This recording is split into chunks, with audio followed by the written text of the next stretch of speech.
पत्रकार र प्राध्यापकहरुमा यही फरक छ। अलिकति हैन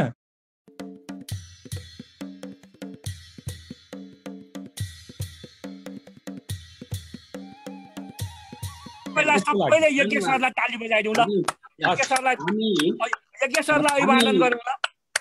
हामी लोकतन्त्रको संस्थागत विकास चाहने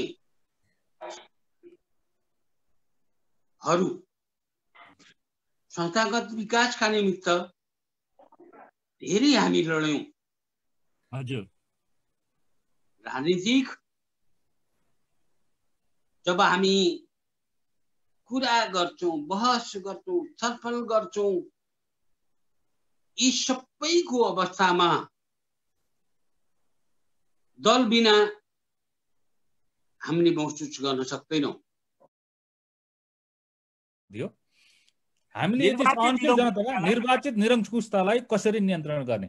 निर्वाचित निरङ्कुशतालाई नियन्त्रण गर्ने सबैभन्दा त आम जनता हो।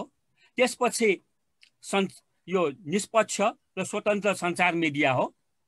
त्यसपछि नागरिक समाज हो। प्रधानमन्त्रीको गल्ती थियो, राष्ट्रपतिले रोक्नु पर्थ्यो भन्नेमै जेनरल ओपिनियनमा आयो। यसले त कस्तो भयो भने यसले अब हाम्रो नेपालको जुन लोकतन्त्रको एउटा सुदृढीकरण हो, कन्सोलिडेसन हो, इन्स्टिट्युसन बिल्डिङ हो, त्यसलाई ठुलो आघात पुगेको छ। उहाँले राख्नुभयो, कसले घेराबन्दी गर्यो? पार्टीको अध्यक्ष उहाँ आफै, अनि मलाई घेराबन्दी गर्यो भन्न लाज लाग्दैन? कुन इस्युमा गर्यो, कुन एजेन्डामा गर्यो? मलाई नाम भन्नु जुन कि नेपालको संविधानको धारा 76 मा स्पष्ट लेखेको छ यो अवस्था यो अवस्था यो अवस्था।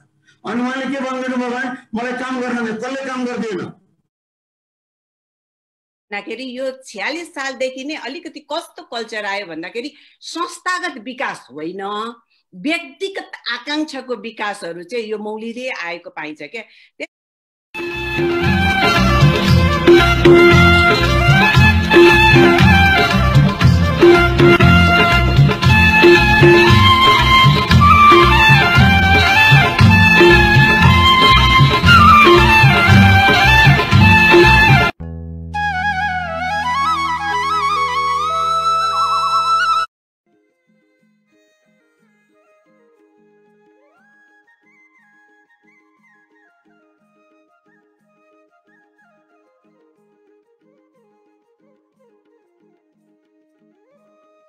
कार्यक्रम अगाडि बढाउन यहाँहरुसँग अनुमति चाहन्छु। आजको हाम्रो यस बहस चौतारीको आजको श्रृंखलामा कार्यक्रमको सभापतित्व ग्रहण गरिदिनु हुन म सिनासका पूर्व निर्देशक आदरणीय प्राध्यापक डाक्टर यज्ञ अधिकारी दाजुलाई हार्दिक अनुरोध गर्दछु। पछिल्लो चरण स्वास्थ्यमा केही समस्याहरू देखिएर घरै बस्नु भएको यज्ञ दाजुको स्वास्थ्यमा सुधार भएको कुरा गर्वका साथ यहाँहरुका बीचमा सुनाउन पाउँदा र आजको कार्यक्रमको सभापतित्व ग्रहण गर्न दाजुलाई लगाउन पाउँदा प्राध्यापक बहस चौतारी गर्व अनुभूति गर्दछ। आदरणीय दाजु यज्ञ अधिकारीलाई आजको कार्यक्रमको सभापतित्व ग्रहण गरिदिन अनुरोध गर्दछु। धन्यवाद धन्यवाद। म गोविन्द गुरागाईको नमस्कार, जय नेपाल। धन्यवाद हजुर।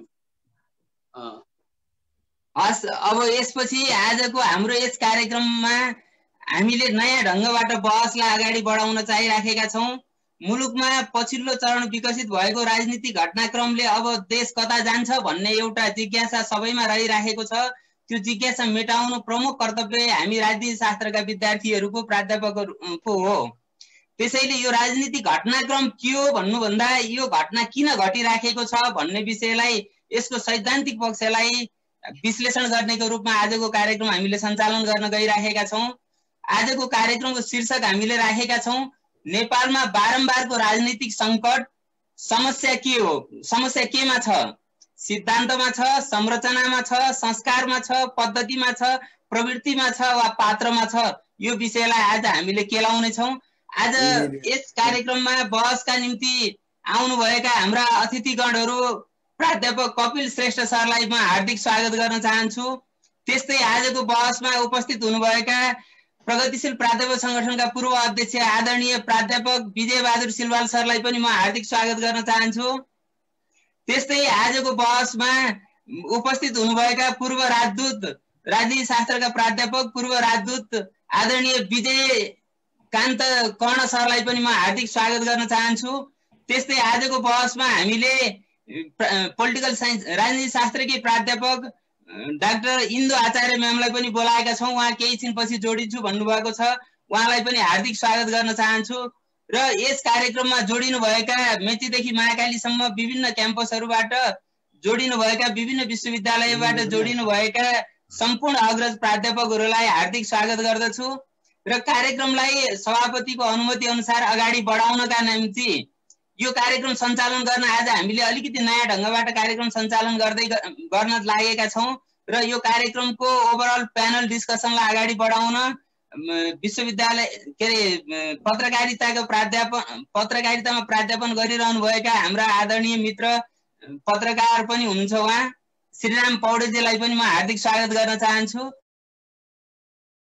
बहस चौतारीले कार्यक्रम चाहिँ सञ्चालन गर्दा विभिन्न क्याम्पसहरूलाई नै कार्यक्रम सञ्चालन गर्न दिने नीति अनुसार कहिले सुदूरपश्चिमबाट, कहिले सुदूरपूर्वबाट, कहिले तराईबाट, कहिले पहाडबाट गर्दैछौँ। त्यही क्रममा आज रत्नराज्य क्याम्पसलाई त्यो पालो पनि आएको छ। त्यहाँ पत्रकारिता विषयको पनि पाठ भएको हुँदा र त्यसैको प्राध्यापक भएको हुँदा हामीले यो सबै जिम्मेवारी अबको करिब सवा घण्टाको बीच अन्तर्क्रियालाई गहन रूपमा अगाडि बढाइदिन म आदरणीय श्रीराम पौडेल सरलाई अनुरोध गर्दछु। श्रीराम सर।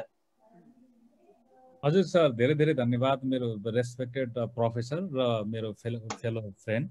मलाई अलिकति भूमिका धेरै पारेर अलिक भार धेरै बोकाइदिनु भयो। मेरो कस्तो हुन्छ, ठ्याक्कै 1 वर्ष भएछ मैले अहिले टेलिभिजनमा अनुहार नदेखाएको। लास्ट इयर डिसेम्बरसम्ममा मैले त्यो नागरिक फ्रन्टलाइन भन्ने गरेको थिएँ। आज फेसबुकले सम्झायो। र हाम्रो प्यानलिस्टमा अरू कोही थपिनु भएको छ भने कृपया केशव दाई मलाई यो बीचमा इन्टरप्ट गरेर सघाउनु भए हुन्छ। र आज अलिकति भिन्न नै गरौँ भन्ने हिसाबबाट हेर्दाखेरि भर्खरै मैले एउटा यो च्याट बक्समा एउटा फर्म राखेको छु, कृपया त्यो भरौँ न अनि त्यस पछाडि हामी छलफल गर्नतर्फ लागौँ न। यो छ कुरो। च्याट बक्सको लिङ्कमा हजुरले गरेर ठ्याक्क 2-3 मात्रै छन् प्रश्नहरू। त्यसमा तपाईँले के लाग्छ अनि ओपिनियन मात्रैका लागि हो, अरू केही पनि होइन। जसले देख्नुहुन्छ कम्फर्टेबली त्यो च्याटमा मैले लिङ्क राखेको छु। त्यसमा पहिलो प्रश्न हामीले राखेका छौँ यो छलफललाई अगाडि बढाउनको लागि। यो प्रश्नले नै भूमिका बाँच्छ भन्ने भएको हुनाले मैले नबोलिकन यो भर्खरै अघि जुममा जोडिए पछाडि टाइप गर्ने के भ्याएँ। केही यो व्याकरण सहितको गल्ती रहेछ भने यो सम्पूर्ण गल्ती मेरो मात्रै हो। अन्य टिमहरूलाई दोष नदिनु होला, मलाई मात्रै गल्ती गरिस् भनिदिनु होला है। पहिलोमा छ, पार्टीले काम गर्न नदिएको र घेराबन्दीमा पारेकोले प्रतिनिधि सभा विघटन गर्नु परेको भन्ने प्रधानमन्त्री ओलीको भनाइमा के भन्नुहुन्छ? सहमत छु, सहमत छैन। किन भन्दा ओपिनियन यसै गरी आएको छन्। राष्ट्रपतिले प्रधानमन्त्रीको सिफारिस अनुरूप काम गर्नु गल्ती हो र गल्ती हो होइन, राष्ट्रपतिले रोक्नु पर्थ्यो। त्यहाँ 3टा अप्सनसम्म राखेका छौँ हामीले। किन भन्दा हाम्रो छलफल यसै गरी बढ्ने देख्दैछु म। यी 2टा एक्सन पछाडि अब अहिले बल सर्वोच्च अदालतमा पुगेको छ। सबैले सम्मानपूर्वक सर्वोच्च अदालतको फैसला अथवा त्यहाँको बहस निर्णयलाई पर्खौँ भन्ने कुरो भएको छ। र नेपालको अभ्यास अब नजिरहरू हेर्ने हो भने आफ्नो आफ्नो स्वार्थमा लिन मिल्ने सबै थरीका नजिरहरू छन्। तर अहिलेकोमा पुनस्थापना होला भन्नेमा कतिको विश्वस्त हुनुहुन्छ सर्वोच्च अदालतबाट? छु वा भर छैन। चुनावमै मुलुक गइहाल्यो भने वैशाखमै सम्भव देख्नुहुन्छ? अर्को प्रश्न छ। र अब हामी एउटै प्राज्ञिक थलो अथवा उन्नयनमा लागेका भएको हुनाले विश्वविद्यालयहरूमा प्राज्ञिक स्तर खस्कदै गएको प्रभाव राजनीतिमा पनि परेको छ भन्दै यो हाम्रै एरियाको लागि कभर अप गर्ने गरी हो। अब यसमा अहिले सरहरूले जति राख्नु भएको छ कृपया यो स्क्रिनमा देखिएको छ भने यसमा खुलस्त भएर राख्नुभयो हुन्छ। आइडेन्टिटी कसैको पनि झल्किँदैन, नामसाम हामीले इन्डिभिजुअल केही पनि राखेका छैनौँ। अब म यसै गरी आजको छलफल बढाउने हो। मिनी रिसर्च पनि भएको छ। सरहरूले जतिले भ्याउनु भयो त्यो गर्दै जानु होला। र मेरो प्यानलिस्ट सरहरूलाई म यहाँनिर आमन्त्रण गर्दछु। सबभन्दा पहिला छ सर, मैले यहाँ प्रोटोकल अलि नमिलाइकन बोले भने गडबड होला कि भन्ने जस्तो पनि लागिरहेको छ। प्रोफेसर यज्ञ अधिकारी सरको अनुमति मैले मागेँ sir, thank you so very much, आजको चेयर गरिदिनु भयो। त्यस पछाडि म क्रमशः जान्छु। प्रोफेसर कपिल श्रेष्ठ, पहिलो प्रश्नबाट नै जाउँ, अनि सरहरू जति पनि हुनुहुन्छ, विजय सर अनि विजय कान्तकर्ण सर अनि रामकुमार सर, सबैसँग म आउँछु। पहिलोमा हाम्रो यो पार्टिसिपेन्टहरूको कतिजना को भोट रहेको छ भन्ने पनि यहाँ गरौँला। पहिलो प्रश्नबाट कपिल सर, देख्नुहुन्छ नि है, यसमा आएको रेस्पोन्स अनुसार पार्टीले काम गर्न नदिएको र घेराबन्दीमा पारेकोले प्रतिनिधि सभा विघटन गर्नु परेको भन्ने प्रधानमन्त्री ओलीको भनाइमा हाम्रो ओपिनियन पनि यहाँनिर सहमत छैन भन्नेमा 73% छौँ, सहमत छु भन्नेमा चाहिँ हामी 26%मा रह्यौँ। अहिलेसम्मको भोटिङ नम्बर 19 रहेको छ। सर के भन्नुहुन्छ? धन्यवाद छ। सबभन्दा पहिला यो प्राध्यापक बहस चौतारीलाई म एकपटक फेरि हृदयदेखि नै धन्यवाद ज्ञापन गर्न चाहन्छु। सायद नेपालमा पहिलो पटक प्राध्यापक समुदायका बीचमा यो किसिमको बहस अर्थात् डायलग गर्ने संस्कार र एउटा संस्था, एउटा स्वतस्फूर्त निकाय बनाउनु भएको छ। र म कता कता हराइसकेको मान्छेलाई खोजिकन ल्याउनु भएको छ। र मैले 43, 44, 45, 46, 47 वर्ष पढाउँदाखेरि भन्न नपाएका कुराहरू, किनभने यो जुन हामी यो बहस आजका कुरा गर्दैछौँ नि, यो राजनीतिका कुरा, यो हामीले राजनीति शास्त्र पढाउने कुनै पनि किताबमा छैनन्। कुनै पनि पुरानो किताबमा त लेखिएकै छैनन्। यो प्लेटो, एरिस्टोटलदेखि प्रेजेन्ट टाइम्ससम्मको है पोलिटिकल थ्योरीमा, नयाँमा पनि हन्टिङटन, ल्यारी डायमन्डहरूले, यो नयाँ यो जुन थर्ड वेभवालाहरूले अलिअलि लेखेका छन्। तर यो हाम्रो नेपालमा हाम्रो जुन यहाँको राजनीतिक अभ्यास छ, राजनीतिक अभ्यास पछाडिको सिद्धान्त छ, सिद्धान्तको जुन व्यवहार छ, यो जुन अलिकति म आउँदैछु यसमा, तपाईँको कुरामा आउँदैछु। त्यसमा पख्नुहोस् है, यो पत्रकार र प्राध्यापकहरूमा यही फरक छ। अलिकति होइन, मलाई आज विशेष अधिकार तपाईँलाई म जस्तोलाई तल लाउनको लागि ल्याएको हो, यो पनि थाहा छ मलाई। मैले धेरै गरेँ भने साथी मलाई रोक्नु होला। म बुझ्छु, मेरा भाइहरूले नभए त म बेलगाम अगाडि दगुर्छु, बेलगाम दगुर्नेहरूलाई लगाम लाउने ल्याएको, ठिक छ। अब म तपाईँकोमा आउने यो जुन छ नि अहिले बढ्दैछ, हेर्नुहोस् त यहाँनिर म फेरि पनि दोहोऱ्याउँछु। अरू यो केही दिन अगाडि राख्दै हुनुहुन्थ्यो, how far do you agree with the move taken by Prime Minister? Okay, म त्यसैमा जाँदैछु। केही दिन अगाडि प्रधानमन्त्री केपी ओलीजीले यो नेकपा भित्रको द्वन्द्वको बिचमा अब के होला, कसो होला, कतातिर जाला भन्ने द्वन्द्व भइराख्दाखेरि एउटा सबैलाई अचम्बित गर्ने गरिकन अप्रत्याशित रूपमा, हठात रूपमा यो संसदको विघटन गर्ने सिफारिस गर्नुभयो। र आदरणीय राष्ट्रपति महोदया भनौँ कि महोदय भनौँ कि उहाँले यो प्रश्नको उत्तर कम्प्युटरले भन्दा पनि तपाईँले अहिले जुन त्यो गर्नुभएको छ त्योभन्दा छिटो उहाँले त्यसलाई अनुमोदन गरेर नेपालको राजनीतिलाई एउटा नयाँ चरणमा प्रवेश गराउनु भएको छ। भन्नुको मतलब के हो भने यो जसरी यो जस्तो अब मसँग यहाँ संविधान पनि छ, संविधान धेरै पटक हेरेँ, संविधान त हामी सधैँ नै हेर्छौँ, सधैँ नै पढ्छौँ। यो एउटा राजनीति शास्त्रीको हिसाबले, एउटा शिक्षकको हिसाबले के भने यसले हामीलाई एकपटक फेरि झस्काइदिएको छ। पहिला एकपटक गिजाबाउले 51 सालमा यो पार्टीको सङ्कट थिएन, उहाँको र उहाँका साथीहरूको बिचको सङ्कट थियो। मैले के बुझेँ भने प्रधानमन्त्रीको गल्ती थियो, राष्ट्रपतिले रोक्नु पर्थ्यो भन्नेमै जेनरल ओपिनियनमा आयो है। यसले त कस्तो भयो भने हजुर अब यसले अब हाम्रो नेपालको जुन लोकतन्त्रको एउटा सुदृढीकरण हो, कन्सोलिडेसन हो, इन्स्टिट्युसन बिल्डिङ हो, त्यसलाई ठुलो आघात पुगेको छ।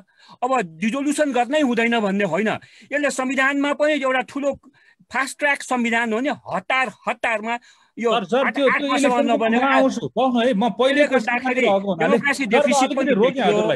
सर म अलिकति रोकेँ, यो प्यानलिस्टमा जाने भएको हुनाले सरले भनेका प्रसङ्गहरूमा ठ्याक्कै आउँछु म। यस पछाडि अदालतमा जान्छु, त्यस पछाडि राष्ट्रपतिको भूमिकामा जान्छु, अनि इलेक्सनमा जान्छु, र सरको पहिलाको पनि यो राजीनामा दिनुहुन्छ भन्ने कुरामा पनि आएको थियौँ हामी। सर एकैछिन है, नगरेको भए बेस हुन्थ्यो। बिल्कुल, यो दलमा त असहमति हुन्छन्, नेताको काम असहमतिलाई सहमतिमा बटुल्दै एउटा कन्सेन्सस बिल्डअप गरेर अगाडि बढ्नु जुन सक्नु भएन, जुन हाम्रा नेताहरूले सकिरहेका छैनन्। हाम्रो अहिलेको सबभन्दा ठुलो च्यालेन्ज र ट्रेजेडी यही छ। भयङ्कर त्रुटि हो प्रधानमन्त्रीको। कसले घेराबन्दी गर्यो, के इस्युमा गर्यो, कहाँ गर्यो, के गर्यो, सारा नियुक्ति उहाँले गर्नुभयो, कहीँ घेराबन्दी भएन। त्यसैले उहाँको यो भनाइ एकदम गलत हो। ल, भेरी गुड, सरको क्विक एन्सर पाएँ म, एकदमै खुसी भएँ। योभन्दा अतिरिक्त केही थप्नुहुन्न? घेराबन्दी र काम गर्न नपाएको भन्ने वालामा के बोल्नुहुन्छ? केले उहाँले हजार नियुक्ति गर्नुभयो पहिलो कालमा, अहिले कालमा झलनाथको कति मान्छे, माधव नेपालको कति मान्छे, प्रचण्डको कति मान्छे, नारायण काजीको कति मान्छे उहाँले राख्नुभयो। कसले घेराबन्दी गर्यो? पार्टीको अध्यक्ष उहाँ आफै। अनि मलाई घेराबन्दी गर्यो भन्न लाज लाग्दैन? कुन इस्युमा गर्यो, कुन एजेन्डामा गर्यो? युवराज खतिवडालाई 10 ठाउँमा दिँदा पार्टीले कहाँ रोक्यो? यो सब गलत हो। आफू नसक्ने अरूलाई दोष दिने, त्यसैले प्रधानमन्त्रीको आरोप एकदम गलत हो। ल, थ्याङ्क यू सर। हेर्नुहोस्, एउटा कुरा के बुझ्नुहोस् भने, एउटा कुरा सुनिहाल्नुहोस्। एउटा मान्छेले दिनभरि लगाएर ऐना साफ गर्यो, ऐना त साफ देखिँदैन भन्छ। फोहोर जति ऐनामा छ भन्थ्यो, ऐना त सफा थियो, त्यो मान्छेको अनुहार आफै फोहोर थियो। अनि जहिले हेर्छ ऐनामा आफ्नै अनुहार हेर्छ। केपी भनेको त्यही नै हो, खालि अरूमा गल्ती देख्ने, आफ्नो गल्ती नदेख्ने। ल, अब यसको अपडेट संस्करण म सुनाउँछु सर। आज माधव नेपाल र प्रचण्ड समूहको पत्रकार सम्मेलन थियो। त्यसमा चाहिँ के पनि भनिएको छ भनेदेखि निरङ्कुशता, अधिनायकवादी चरित्र, यो पुनर्स्थापना ढुक्कैले गर्नुपर्छ, त्यसको लागि हामी मुभमेन्टमा जान्छौँ। र सँगसँगै त्यताबाट के आयो भने राष्ट्रपतिले पनि गल्ती गर्नुभयो। यहाँनिरको हाम्रो यो क्विक ओपिनियनमा पनि त्यही नै आएको छ, मेजोरिटी रेस्पोन्स। राष्ट्रपतिले गल्ती होइन, महागल्ती गर्नुभयो, अक्षम्य अपराध गर्नुभयो। तपाईको रामवरण यादवले सेनाध्यक्षको कुरोमा जसरी एउटा आफ्नो विवेक प्रयोग गर्नुभयो नि, राष्ट्रपति भनेको प्रधानमन्त्रीको रबर स्टाम्प होइन। सही कुरो छ भने समर्थन गर्नुपर्छ, गलत कुरो लाग्छ भने राष्ट्रपतिले म गर्दिनँ भन्न सक्नु पर्छ। उहाँ केपी को रबर स्टाम्प होइन। ठ्याक्कै क्वेसन यही नै हो। सरको ओपिनियन के छ यहाँनिर? तपाईले अगाडि बोल्नु भएको प्रोफेसर सरहरूको काउन्टर दिन पनि सक्नुहुन्छ। त्यसमा कुनै हामी द्वन्द्व गरिरहेको छैनौँ, नलेज बिल्डिङका लागि हामी बहस गर्दैछौँ। अब यो कुराहरूको जवाब प्रोफेसर विजय सेल्वा, प्रोफेसर कपिल श्रेष्ठले दिनुभएको। If you allow me, what is the reason behind this action that I can analyze? If you allow me, I agree with Prime Minister. All the activities last 1 or 2 years are very constitutional, authoritarian, and everything. That's why I disagree with his many steps taken from the very first cabinet to till date. तर म अहिले के भने यो भयो किन भन्ने भन्नुहुन्छ भने that I can tell. हाम्रो बिल बनाउनु तर उहाँले दिएको लजिक अनुसार दुईटा भन्नुभयो के उहाँले, मैले किन विघटन गरेँ भनेर उहाँले 2 पटक सम्बोधन गरिसक्नु भयो। विघटनको सिफारिस गरिसके पछाडि 1 पार्टीले काम गर्न दिएन, 2 घेराबन्दीमा पारियो। स्टेटमेन्ट एकदमै क्लियर। दुईटै प्रश्नको उत्तर के छ भने this is your party business, this is nothing to do with me and the country. This is your party business, it has nothing to do with the parliament and the constitution. Whatever the problem in your party, you must settle it within the party. And that is your responsibility, being chairman, you have to settle the problem. This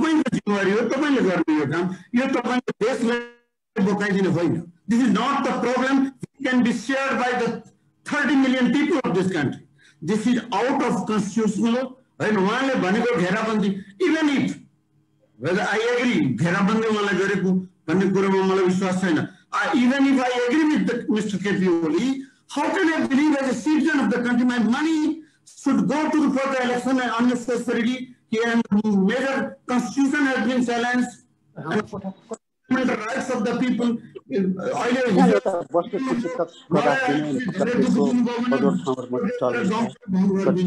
problem हुन्छ त्यहाँ बसेर बाल्टी लिएर टक्क आफ्नो नाम मैले प्लास्टिकको हुन्छ। मैले भन्न के खोजेको भने कुनै व्यक्ति कार्यकारी पदमा भएको व्यक्ति यदि डेमोक्रेटिक बडी प्रति अकाउन्टेबल भइदिएन भने त्यो अथोरिटेरियन तिर प्रसाद ओलीजीको सुरुको दिनदेखि उहाँले गरेको department of money laundering intelligence department के अरे भने यो investigation of chief of authority अरु चाहिँ के अरे भने यो फाइनान्स मिनिस्ट्रीमा भएको तीनटा डिपार्टमेन्ट, त्यसपछि गृह मन्त्रालयमा भएको एउटा डिपार्टमेन्ट, सबै प्रधानमन्त्री कार्यालयमा ल्याएर हुँदैन भएको दुनियाँमा नभएको कुनै सिस्टम, इभन इन प्रेसिडेन्सियल सिस्टममा अमेरिका मात्र भएको कुरो, इभन इन्डियामा पनि त्यो सिस्टम नभएको एउटा मात्र एजेन्सी प्राइम मिनिस्टर भित्र काम गर्ने इन्डियामा त्यो भनेको आरएनडब्ल्यू हो। अरू सबै intelligence agency working under the home ministry, हामीसँग एउटै इन्टेलिजेन्स एजेन्सी छ, त्यो पनि उहाँले आफूसँग राखेर जुन किसिमको पावर र अथोरिटीलाई र पार्लियामेन्टलाई ह्यान्डिक्याप बनाउनु भयो, पार्लियामेन्ट उ गरिदिनु भयो। अर्को अनसाइन्टिफिक सबभन्दा ठुलो अपराध त के भन्यो भने लास्ट मार्चदेखि अहिलेसम्म लगभग 10,000 नेपाली मरिसकेका छन् यो देशमा रोग भोग र धेरै कुराले। And the prime minister playing with the political party card which is inhuman. यो मैले यो आधारमा के भन्छु भने उहाँले जेसुकै कारण के भने पनि उहाँले पार्टी डिसिप्लिनको कुरो पार्टीले गर्छन्। म एज ए सिटिजन मात्र क्वेसन गर्न खोजेको भने कि म एज ए नागरिक मैले बनाएको पार्लियामेन्ट 5 इयर्सको लागि without given proper constitutional reason तपाईले भङ्ग गरिदिने मलाई बेलामा भन्नु जुन कि नेपालको संविधानको धारा 76 मा प्रष्ट लेखेको छ यो अवस्था यो अवस्था यो अवस्था। अनि उहाँले के भन्दिनु भयो भने मलाई काम गर्न दे, कसले काम गर्दैन? अपोजिसनले, जनताले आन्दोलन गरे, जनताले देशलाई तहस नहस पारिदिए।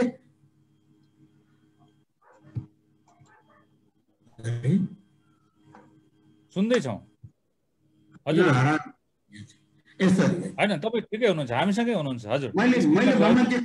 त्यसो भने विजय सर म एकदमै श्रीराम सर इन्दु आचार्य प्रोफेसर डब्लु इन्दु आचार्य पनि मैले त्यता इन्ट्रोड्युस गर्छु विजय दाइ। म अलिक हजुर हजुर प्लिज। उहाँलाई देशमा जनतन्त्र भयो, देशमा आपतकालीन स्थिति घोषणा भएको छ, देशमा कहीं देशको भाग टुटिन लागेको हो, जनता लाखौं लाख सडकमा आएका छन्। के भएको छ र उहाँले भन्नुभयो कि देशको लागि भने देशको बेला त्यो बेलामा पो त यस्तो कुराहरू गर्ने भने चाहिँ के अरे डिसअर्डर क्रिएट भएको छ एडमिनिस्ट्रेसनमा, मिलिट्रीमा, पुलिसमा कहीं के भएको छ? Nothing happen without giving illegitimate. त्यसैले मैले यसलाई दुईटा कारण भनेको छु। This is entirely illegitimate and unconstitutional order by the president in with the prime minister. The president has failed to perform her duty from the beginning. She made office as a party office which is not desirable, which is not allowed. यो कुनै हालतमा स्वीकार थियो। प्रेसिडेन्टले त्यो पनि गर्नु भएको छ। आज 2 वर्षदेखि 2.5 वर्षदेखि गरिराख्नु भएको छ। पार्टी भित्र म्यानेजमेन्ट facilitation गर्नुहुन्छ. She failed her perform the duty as well as the Prime Minister is a 100% authoritarian, undemocratic, illegitimate step. That's all. Thank you, Professor Vijaykanth Karna sir. अब Professor Dr. Indu Acharya, मलाई अगाडिदेखि follow गर्नु भएको छ भने question is same for you. How do you analyze the ongoing current move by the Prime Minister? प्रधानमन्त्रीले अहिले लिनु भएको कदम तपाईको टिप्पणी के हो? क्विक रेस्पोन्स मात्रै. नमस्कार सबैलाई. मैले यो के रे क्वेशन हेरिसके र यहाँ अहिलेसम्म पूर्व वक्ताहरू साथीहरू जति पनि भन्नुभयो, दाइहरूले अथवा साथीहरूले जति पनि भन्नुभयो, सर मेरो त सर पनि हुनुहुन्छ, त्यो कुरामा कुनै दुई मात्रै छैन. यो कुरा दुई मात्र छैन. तर त्यति भन्दा भन्दै पनि यी कुराहरू दुई मात्रै छैन भन्दाखेरि त कुरा सिद्धिहाल्यो हैन तपाईको त्यो अहिलेको क्वेशनमा. तर जुन पहिला केशव सरले राख्नु भएको थियो, म अघिल्को त्यो ढिलो पनि भए, म हस्पिटल गएको थिएँ. अनि जुन कुरा चाहिँ किन त भयो त यस्तो कुरा, किन चाहिँ हुन्छ, किन यस्तो सिद्धान्त गलत हो थियो कि भन्ने कुराहरू आइराखेको छ कि. यसमा मलाई अलिकति के भन्न मन लाग्यो नि, सिद्धान्त गलत थियो भने सबै देशहरूमा यस्तो प्रब्लमहरू आउँथ्यो. सोशल सिस्टम र वास्तवमा सोशल सिस्टमका एउटा अर्गन जस्तो पोलिटिकल सिस्टम, यिनीहरू सबै केमा चाहिँ आधारित हुँदछ भन्दाखेरि त भ्यालु सिस्टम, मोरल, एथिक्स, यो भ्यालु सिस्टम, बिहेभियर, कल्चरसँग यी जोडिएका हुन्छन्. त्यस कारणले त्यो किन चाहिँ यस्तो हुन्छ त भन्दाखेरि हाम्रै नेपालमा मात्रै किन भयो भन्ने कुरा त्यहाँ जोडिनु पर्यो हैन. अनि त्यसकारण यो सबै कल्चर, भ्यालु, बिहेभियर मासँग जोडिएको हुँदाखेरि यो चाहिँ के हो त भन्दाखेरि खुद सिद्धान्त आफैमा गलत र राम्रो र नराम्रो, गलत र ठिक भन्ने कुरा हुँदैन. पछि त्यो सिस्टम यदि गलतै भएर आयो भने त्यो त फ्यालिन्छ, त्यसलाई रिराइट हुन्छ. त्यो सिस्टमहरू अरू आउँदै जान्छन्, नयाँ आउँदै जान्छन्. पोलिटिकल साइन्समै कुरा गर्दाखेरि बिहेभियरल एप्रोच आयो, पोस्ट बिहेभियरल एप्रोच आयो, इन्टरडिसिप्लिनरी एप्रोच आयो. त्यस कारणले यी खारिँदै जान्छन्, थ्योरीहरू आउँदै जान्छन्. गलत भएपछि त त्यो त फ्यालिहाल्छ नि. त्यही कारणले गर्दाखेरि कुनै सिस्टम स्वयं आफैमा राम्रो र नराम्रो, गलत र ठिक भन्ने कुरा हुँदैन. हाम्रो नेपालमा किन भयो त भन्दाखेरि यो त्यही नैको भ्यालु सिस्टम, एथिक्स, आफ्नो महत्त्वाकांक्षा, आफ्नो कल्चर सँगै यी जोडिए. किन भन्दाखेरि यो 46 सालदेखि नै अलिकति कस्तो कल्चर आयो भन्दाखेरि संस्थागत विकास होइन, व्यक्तिगत आकांक्षाको विकासहरू चाहिँ यो मौलिँदै आएको पाइन्छ क्या. त्यस कारणले गर्दाखेरि संस्थागत यसलाई कसरी चाहिँ राम्रो बनाउने, बलियो बनाउनेमा कहीँ आएन. आउँदा आउँदा आउँदा गर्दाखेरि अब अहिले आएर 72 सालको यो गर्नु पर्थ्यो के हो, त्यो सोलुसन सहितको बोल्नुस् त तपाईलाई लागेको. हामीले देख्यौं त्यो कमजोरी के भएको होइन. सोलुसन त यही हो नि, कुनै पनि सिस्टम गलत र मान्छे गलत भएपछि, मान्छेको प्रवृत्ति गलत भएपछि कुनै पनि सिस्टम त्यसलाई फेल बनाउँछन्, गलत बनाइदिन्छन् हैन. कहिले भन्दाखेरि प्रिन्सिपलको कुरा भयो. नेपालको प्र्याक्टिसमा के देख्नुहुन्छ? मेरो कन्सर्न त्यो हो क्या. नेपालको प्र्याक्टिसमा तपाईले मान्छेको चरित्रै देख्नुभयो नि त, नेताहरूको चरित्र र पोलिटिकल पार्टीको चरित्रहरू देखियो. किन भन्दाखेरि यहाँनेरि बाँधियो नि त 72 सालमा. अहिले उनीहरूले जुन एक पक्षले भनिराख्नु भएको छ नि, यो यसरी बाँधेर, यसरी ढोका थुनेर कुनै के बिरालोलाई कुनै के, उहाँहरूको तर्क जुन अघि तपाईँले भन्नुभयो, के अरे कपिल सरले पनि भन्नुभयो, त्यो कारणहरू जुन विजय सरले पनि भन्नुभयो होइन, त्यो कल्चर नै हो नि त. सबैभन्दा मुख्य ती कुराहरू कुनै जायज भएन नि त. रिजन चाहिँ कुनै भ्यालिड छैन. यो साँच्चै भन्नुहुन्छ भने यसमा तर्कै गर्नु पर्छ होइन, यो हास्यास्पद छ. कारण यो कारणले चाहिँ यसो भयो. तपाईले त्यही कारण खोज्नुहुन्छ भने व्यक्तिको चरित्र हामीले सोशलाइजेसन गर्न सकेछौँ, मोबिलाइजेसन गर्न सकेका रहेनछौँ, पोलिटिकल कल्चर दिन सकेका रहेनछौँ. यही भन्छौँ हामी. कहाँबाट आयो भन्दाखेरि त म त त्यही भन्छु. बिल्कुल. अब यो सँगसँगै अहिले म मिडियाको मान्छे, हामीले के भन्छौँ भने मिडिया पनि सप्रेको बिग्रेको यसरी एनालिसिस गर्दा, समीक्षा गर्दाखेरि यो मिडिया लिटरेसी भन्ने कुरालाई चाहिँ ज्यादा फोकस गरिरहेको छौँ मेरो विषयतर्फ. यता चाहिँ पोलिटिकल लिटरेसीमा जनताले सबै देखेको छ, तर भोट हाल्छ फेरि बारम्बार यही नेतृत्वलाई. एउटा गजबको यो परिदृश्य छ क्या नेपालमा। भन्ने बेलामा हामी सारा कुरो भन्छौँ, नेतालाई दोष दियौँ, पद्धतिको दोष होइन, संस्कारको दोष हो। यहाँ उहाँ भन्यो कपिल सरलाई है मेरो अब यो राउन्ड गराउँछु है, म सरले अनुमति दिनुहुन्छ भने यस्तै हो मैले गराउन चाहेको। सरलाई अलि सुरुमा अघि मैले असहज गरेँ कि forgive me if I created any problem for you है कपिल सर। त्यसो भने जनताको दोष कति देख्नुहुन्छ? बारम्बार यस्तै कार्यशैली संस्कारलाई निरन्तरता दिने नेतृत्वलाई जिताउनुमा कपिल सर। म के भन्न चाहन्छु भने वास्तवमा अहिले नेपालमा डेमोक्रेसी सफल हुने अहिले जति सकारात्मक राम्रो वातावरण कहिले पनि थिएन, कन्ड्युसिभ इन्भाइरोमेन्ट है। र तीनटा कारण हेर्नुहोस्, 3-4वटा कारण। नम्बर 1, जनता अत्यन्त सचेत र लोकतान्त्रिक आन्दोलनमा ठुलो योगदान दिएका। नम्बर 2, यहाँ एउटा जीवन्त नागरिक समाज, सक्रिय नागरिक समाज। नम्बर 3, सबै राजनीतिक दलहरूमा कहिल्यै नभएको जस्तो एउटा राजनीतिक सहमति र समझदारी भएको थियो। र त्यही भएकोले जनताले यो आफ्नो एउटा सोच अनुसार यो गएको निर्वाचनमा मत खसाले र उनीहरूलाई जुन दल ठिक लाग्छ, जुन राजनीतिक दलले उनीहरूको एजेन्डालाई राम्रोसँग बोक्छ, यसले देशमा सुशासन दिन सक्छ, देशमा विकास ल्याउन सक्छ र एउटा समावेशी किसिमले अगाडि बढाउन सक्छ भन्ने लाग्यो जनताले।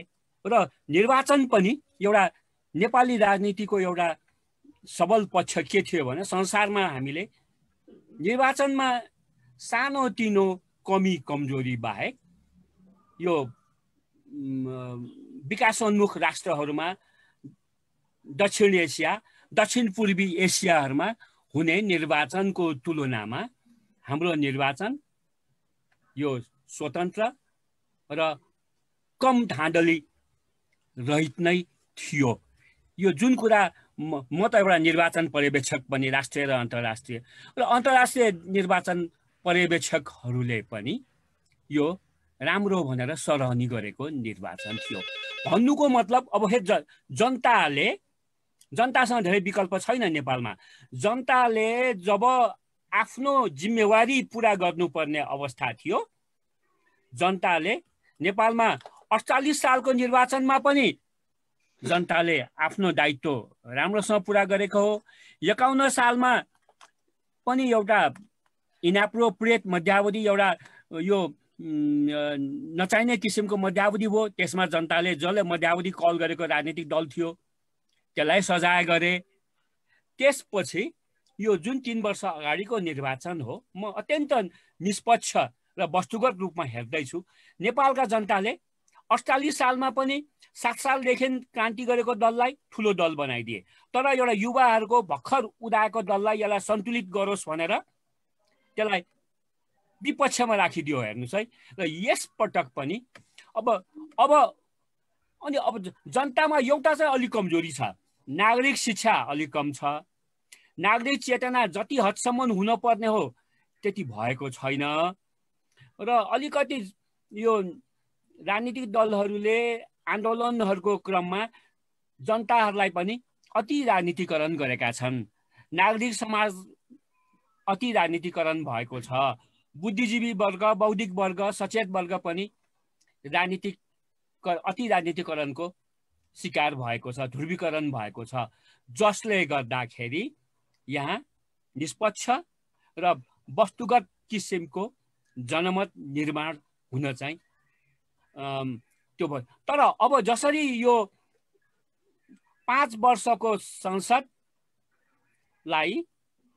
यो 3 वर्ष नपुग्दै विघटन गरिएको छ, यसले आम जनताले त धेरै कुरा बुझेका छैनन्, हामीलाई त बुझ्न गाह्रो छ भनेपछि जनतामा एउटा असन्तोष, मोहभङ्ग र आक्रोश उत्पन्न भयो भने यसले जुन एउटा डेमोक्रेटिक फङ्सनिङ नभएको सरले एउटा भन्नुभएको बडा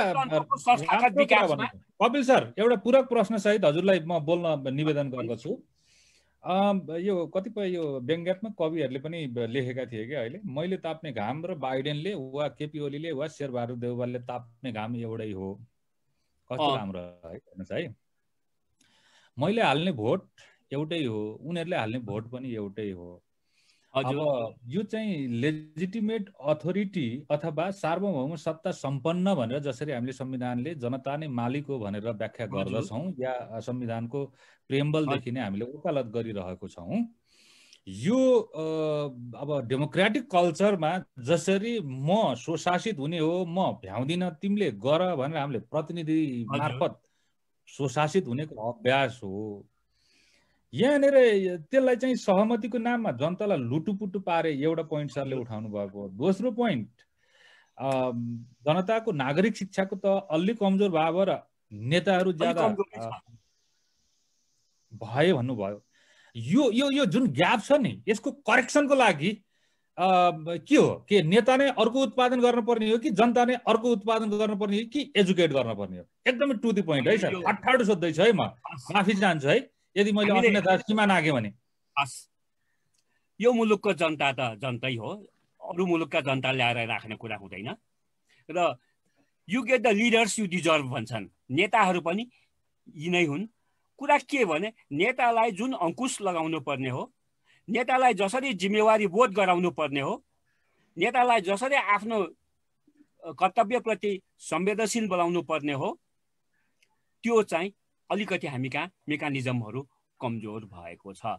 पार्टीगत हिसाबबाट पनि, संविधानको हिसाबबाट पनि र व्यवहार र मूल्य पद्धतिको हिसाबले पनि जसरी यहाँ अलिकति नेताहरूको स्वेच्छाचारिता अहिले भएको त यो क्राइम एगेन्स्ट डेमोक्रेसी हो। यो नेपालमा लोकतन्त्रको विरुद्धको यो एउटा अपराध हो। यो म कसैको पट्टि छैन र एउटा लोकतन्त्रवादीको हिसाबले र निर्वाचनमा लाग्ने हिसाबले निर्वाचन हुँदाखेरि मलाई रमाइलै लाग्छ। त्यसो भने हाम्रो बहसको बेलामा ल्याएको एउटा शब्दमा सरले भनिदिनु पर्यो, निर्वाचित निरङ्कुशतालाई नियन्त्रण गर्ने कसरी? यो चाहिँ केशव दाईको प्रश्न हो है। यो चाहिँ उहाँले यो टाइटल नै, बहसको टाइटल नै यो बनाउनु भएको थियो। हामीले जनतालाई निर्वाचित निरङ्कुशतालाई कसरी नियन्त्रण गर्ने? निर्वाचित निरङ्कुशतालाई नियन्त्रण गर्ने सबैभन्दा त आम जनता हो। त्यसपछि यो निष्पक्ष र स्वतन्त्र सञ्चार मिडिया हो। त्यसपछि नागरिक समाज हो। सर म यतिकैमा रोकेँ हजुरलाई। अब म प्यानलिस्टहरुतर्फ जान्छु। नागरिक समाज पनि कमजोर छ। अब नेपालको 90% नागरिक समाज सबै ओली सरकारको विभिन्न निकायहरूमा गइसके। एउटा कोअप्टेसन भन्छ, सहवरण भइसक्यो। हेर्नुस् है, कोही कहिले राष्ट्रपतिको सल्लाहकार बन्न जाने, फेरि निस्किने, पहिले फेरि यो गलत अध्यादेशबाट पनि संवैधानिक आयोगहरूमा जान दगुर्ने है, यो किसिमको प्रवृत्ति छ। र सञ्चार माध्यमहरू पनि केही सञ्चार माध्यम बाहेक अधिकांश सञ्चार माध्यमले किताकाट गरिसकेका छन् है। अब आम जनता चाहिँ बिचराहरू संगठित हुँदैनन्। अहिलेको हाम्रो अब थीमेटिक इस्यु, सर म अब एकैछिन हजुरलाई पज गराउँछु, कृपया यसै गरी गरौँ। कस्तो राम्रो यो फर्मेट, कस्तो ठिक छ कि छैन सर? ठिक छ, पर्फेक्ट छ है। म प्रोफेसर कर्ण, मेरो क्वेसन कन्सर्न यही हो। अघि यहाँले निवेदन गर्नुभएको थियो, कर्ण भइहाल्यो। यो मान्छे पनि कर्णै हो यो। हजुर हजुर अनम्युट गरेर बोल्नु होला। भर्खरै देख्दै थिएँ फेरि सर अनम्युट गर्नु, म्युट छ सरको, कर्ण सरको म्युट छ।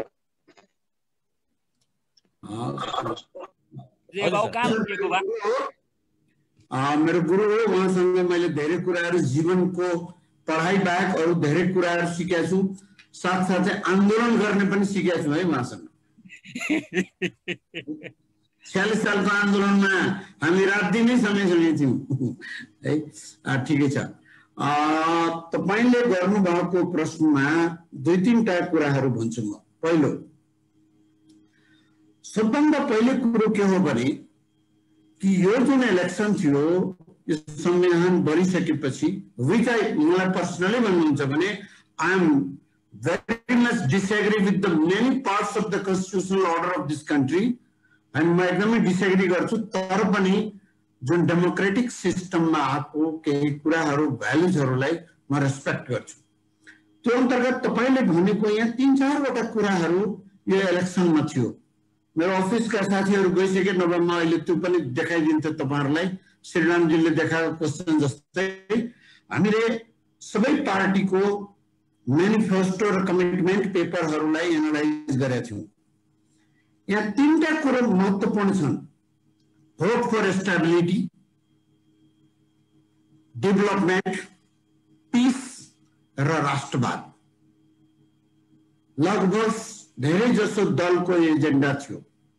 दुईटा कम्युनिस्ट पार्टीहरूले हामी 70 वर्षदेखि यसको लागि कराइरहेछौँ, हामीलाई फुल म्यान्डेट दिनुस्, वी विल डेलिभर यू। एउटा ठुलो कमिटमेन्ट दुईटा पार्टीको संयुक्त रूपमा आएको थियो र त्यो डेभलपमेन्ट पीसको लागि आएको थियो, त्यो राष्ट्रवादको लागि आएको थियो भनेर which I disagree. I don't believe in any kinds of nationalism है, तर म भन्दैछु। तर यो सबै हुँदा हुँदै पिपलमा कहीँ न कहीँ एउटा ठुलो आशा थियो कि त्यसैले यति ठुलो म्यान्डेट पनि दिएको हो कि पिपलमा एउटा ठुलो आशा थियो कि यसरी चाहिँ स्टेबिलिटी हुन्छ भन्छ।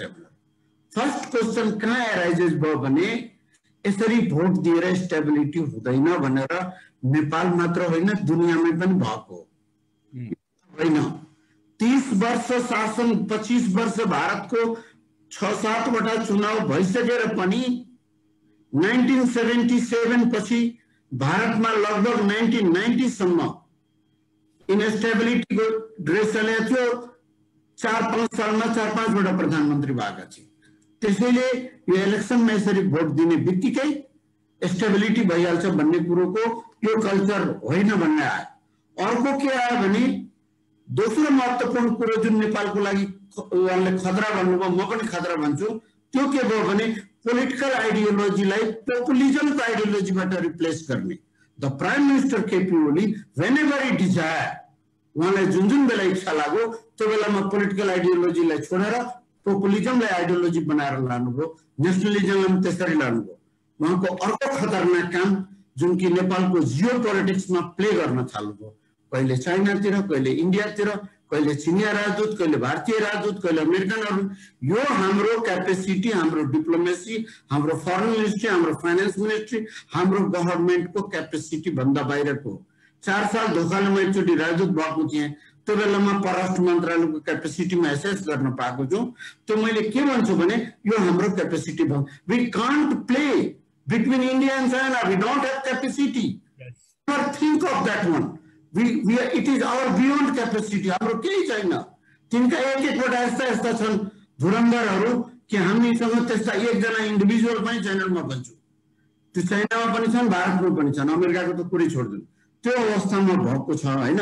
अर्को कुरो के भने यसमा एउटा महत्त्वपूर्ण कुरो के भयो भने सिस्टमले दिएकोलाई अर्डरलाई डिसअर्डरतिर लाने, कन्स्टिट्युसनमा भएको व्यवस्था, पार्टीमा पार्टीको व्यवस्था, हामीले पार्टीको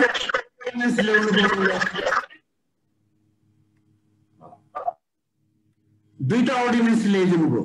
त्यो दुईटै संविधान विपरीत थियो। धन्यवाद उहाँको पार्टीको नेता र कार्यकर्ताहरूलाई र अरू पार्टीहरूलाई पनि, जसले के भने यसलाई चाहिँ के भने रोके। त्यो चाहिँ तर उहाँ फेरि लिएर आउनुभयो। अर्थात् कन्स्टिट्युसनल काउन्सिलको म्यानेजमेन्ट अर्गनाइजेसन हेर्नुहोस्, त्यहाँ टोटल कन्ट्रोल एक्जिक्युटिभको छैन, न जुडिसियरीको छ, त्यहाँ पार्लियामेन्टको कन्ट्रोल छ। त्यहाँ 3 जना पार्लियामेन्टका मान्छेहरू छन्, leader of opposition, speaker, deputy, 4 जना छन्, upper house, speaker and deputy speaker. यो भनेको कन्स्टिट्युसनल एपोइन्टमेन्टमा पार्लियामेन्टको श्रेय हुन्छ भनेर भनेको। त्यो चाहिँ उहाँले रिप्लेस गर्नुभयो, प्राइम मिनिस्टरको हुनुपर्छ भनेर चाहिँ दुईटै। दोस्रो अर्को पार्टी फोडिदिने रे, कुर्सीमा बसे प्रधानमन्त्री कस्तो कला मतलब यस्तो कुरो बोल्ने कि म अर्को पार्टी फोड्नलाई विधेयक ल्याएको भनेर, अर्डिनेन्स ल्याएको भन्छ। यो हेर्दाखेरि यो सुरुदेखिको जुन मैले भने उहाँले अथोरिटेरियन पपुलिजमबाट नेसनलिजममा कन्भर्ट गर्ने त्यो अनि जनतालाई त्यो उहरू देखाउने, ठुल्ठुलो कुराहरू गर्ने, रेल हावापानी जहाज यस्ता यस्ता कुरा गर्ने, अनि जनतामा यस्तो पपुलिजम भएपछि त्यो भोटमा कन्भर्ट गर्ने र authoritarian. This is not new in Nepal. यो काम अरू मुलुकहरूमा पहिले भइसकेका हुन्। डेभलपमेन्टका विकासका आशाहरू देखाएर अधिनायकवादमा परिणत भएका यही दक्षिण एसियामा पनि मुलुकहरू छन्, युरोप अमेरिकातिर पनि त्यस्ता मुलुकहरू राजा महेन्द्रले गरे होइन? राजा महेन्द्रले पनि दुनियाँका अरब मुलुकहरूले 30 वर्षमा गरेको हामी 10 वर्षमा गर्छौँ भन्ने चाहिँ लियो रोजले एकचोटि मजाकमा भनिदिएको थिए। त्यो बैलगाडाले गर्छौ कि क्या हो भनेर। त्यसो भने मलाई अब दुईजना सरहरूले अरू हाम्रो प्यानलिस्टहरू बोल्नु भए पनि हुन्छ। इन्दु म्याम कता हराउनु भयो? मैले यहाँ देख्न लाई कता कता हुनुहुन्छ नि हैन? सर इन्दु म्याम दुवैजना हुनुहुन्छ।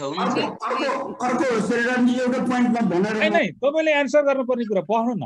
तपाईले यहाँ के ग्याप मिस गर्नुभयो भने यदि जनतालाई सार्वभौम सत्ता मान्ने हो भने इलेक्टेड यो अथोरिटेरियन जुन हामी भन्दै गरेका छौँ अहिले, सरले पनि विभिन्न एक्सपिरियन्स दिनुभयो।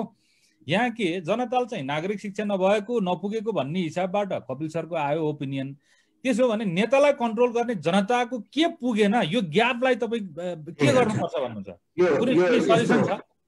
दुई तीनटा कुरो प्रश्नहरू छन्। एउटा कुरो त के हो भने हामी जहिले पनि कन्टिन्युअस इभोल्युसनरी पोलिटिकल प्रोसेसमा गएनौँ। त्यसैले यदि महेन्द्रले त्यो बेलामा बीपी कोइरालाको सरकारलाई डिजल्भ नगरेको भए हामी बिस्तारै जसरी भारतले अरू मुलुकहरूले दुनियाँका बिस्तारै डेभलप गरेर इभोल्युसनबाट इन्स्टिट्युसनहरू, सबैभन्दा महत्त्वपूर्ण कुरो हामी कहाँ इन्स्टिट्युसनल अर्डर इस्टाब्लिस नभएको, इन्स्टिट्युसनहरूको क्रेडिबिलिटी नभएको पहिलो कुरो। दोस्रो कुरो म पिपलको एजुकेसनमा क्वेसन किन गर्दिनँ भने दुईटा महत्त्वपूर्ण पार्टी नेपाली कांग्रेस र कम्युनिस्ट पार्टीहरू नेपालको सुरुदेखिकै लोकतान्त्रिक आन्दोलनमा आएको हुनाले अरू कुनै पार्टीले अहिले बनेका नयाँ पार्टीहरूले यदि पिपलमा लामो समयसम्म काम गरेर आफ्नो क्रेडिबिलिटी इस्टाब्लिस गरे भने हुन सक्छन् होला। तर पार्टीको अर्गनाइजेसन, आइडियोलोजी, तिनको पोलिसिज, यो सबै कुरा जनताले हेर्छन्। इन्डिभिजुअल लिडर, त्यो सब कुराहरूको अभाव छ यो मुलुकमा। त्यो चाहिँ नयाँ पार्टीहरूले त्यो दिन सकेका छैनन्। अल्टरनेटिभ आइडियोलोजी दिन सक्नु पर्यो, अल्टरनेटिभ पोलिसी दिनु पर्यो। ठ्याक्कै यही कुरो म अहिले जुन भन्दैछु, यही कुरो मैले बाबुरामजी र उपेन्द्रजी र महन्तजीलाई 4-5 महिना अगाडि भनेर आएको थिएँ, उहाँहरू 4 महिना जति अगाडि, कि alternative have to alternative policy और अल्टरनेटिभ प्रोग्राम भनेर हुँदैन। कपी गरेर कांग्रेस र एमाले ल्याएको प्रोग्रामको कपी गरेर अल्टरनेटिभ हुँदैन। यो अहिले जुन के अरे पार्टी छन्, यो साझा विवेकशील पार्टीहरू, they are facing same problem what Nepali Congress and communist party facing. गुरु बुझे दाइ मैले रोके हजुरलाई मैले सुन्नु है। श्रीराम सर, एउटा ज्ञान श्रीराम सर, म एउटा अलिकति फिडब्याक जस्तो क्वेसन एरेन्ज गरे पाउँछु नि अहिले पाउनु सरलाई एउटा क्वेशनको यो केही फिडब्याक गर्नको लागि है म डिस्ट्र्याक्ट हुन सक्छु। अब म अलिकति केमा जान्छु भने इन्दु म्यामबाट जान्छु। अहिले जनताको भूमिकाका बारेमा दुईजना सरहरूले भन्नुभयो, त्यस पछाडि अब राजनीतिक रूपबाट गार्जियनसिपको रूपमा हामीले बनाएको इन्स्टिट्युसन एउटा राष्ट्रपति संस्था हो, त्यसले नियन्त्रण गर्न सक्थ्यो कि सक्दैन थियो र अहिलेको एक्सनमा यहाँ हामीले आजै ओपिनियन यो अहिले कलेक्ट गरेको हिसाबबाट हेर्नुहुन्छ भने गल्ती हो, राष्ट्रपतिले रोक्नु पर्थ्यो भन्ने मोस्ट अफ द पार्टिसिपेन्टको अब्जर्भेसन अथवा भोट त्यसमा आएको छ। इन्दु म्याम के भन्नुहुन्छ यहाँनिर? क्वेसन त्यतातर्फ लाग्यो है मैले डाइभर्ट भएको छ क्वेसन। यो त राष्ट्रपति डाइभर्ट होइन, अर्कोमा अतिरिक्त थप्नु छ भने भन्नु। त्यसमा नै छैन, दुई मात्रै छैन, रोक्न सक्नुहुन्थ्यो, रोक्नु पर्थ्यो।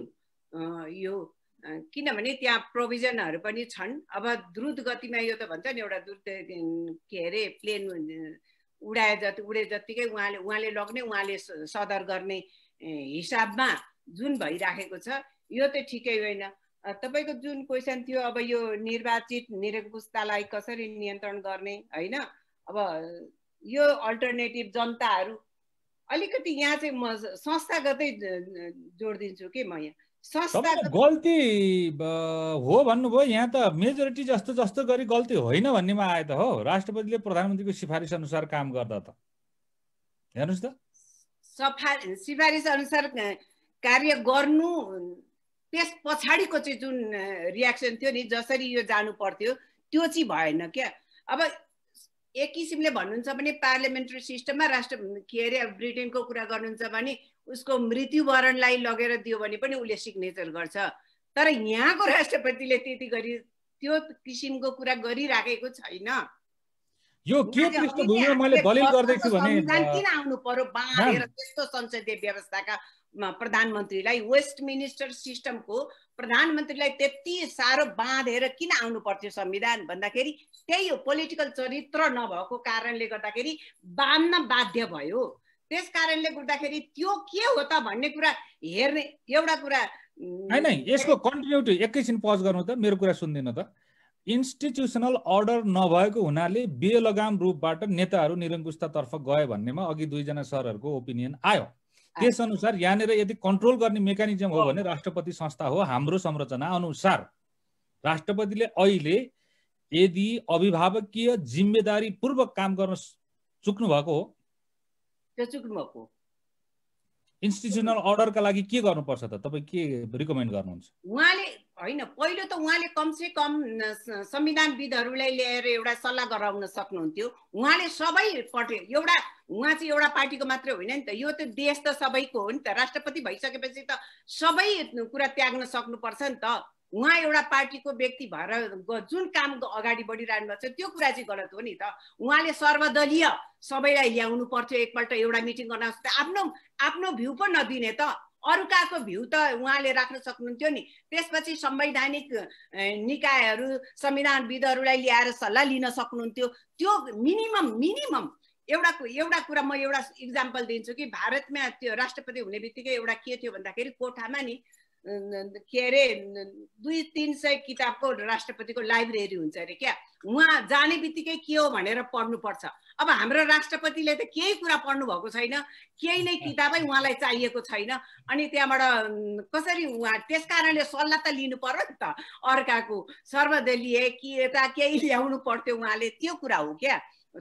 अब तपाईले प्राइम मिनिस्टरले संसदीय व्यवस्थाको कुरा गर्दाखेरि गलत हो, उहाँले आफ्नो भ्यू दिन पाउनुहुन्न। तर उहाँले कलेक्सन गरेर त्यो कुरा चाहिँ लिन सक्नु पर्थ्यो। कपिल सर केही थप्न खोज्दै हुनुहुन्छ प्लिज? तपाईहरुको बीचको संवाद हुँदाखेरि मलाई एकजना पुरानो असाध्यै नाम चलेको बेलायती संविधानविदले यो बेलायतमा राजा अथवा महारानीको भूमिकाको बारेमा एक वाक्य भनेको याद आयो।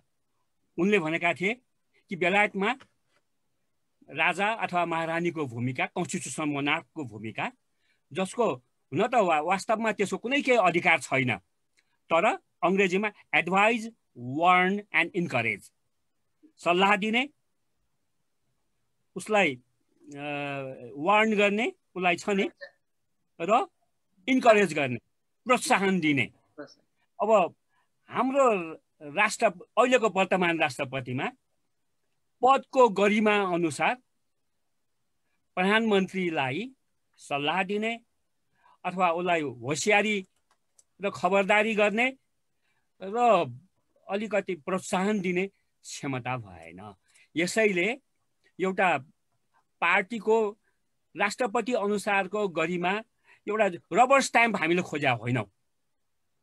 राष्ट्रपतिले एउटा यो मुलुकको संरक्षक, फेरि हाम्रो नेपालमा राष्ट्रपति भने हामीले यो हेक्का राख्नुपर्छ कि हामीले 250 वर्ष पुरानो एउटा यो राजाको व्यवस्थालाई खारेज गरेर हामीले त्यसको ठाउँमा राष्ट्रपति ल्याएका छौँ। बुझेँ मैले। अब अर्कोमा जम्प गरेँ है म। अब विजय सरले अघि एउटा राष्ट्रपतिले चाहिँ पढ्नु पर्ने थियो, एउटा पढिराख्नु पर्थ्यो लाइब्रेरीमा, त्यो कुरा कुनै ज्ञान नभएको कारणले गर्दाखेरि उहाँले गरिमा आफ्नो नै राख्न सक्नु भएन। मुख्य प्रब्लम चाहिँ यहाँ रह्यो क्या। यहाँनिर म एउटा सम्झाइदिइहाल्नु भयो।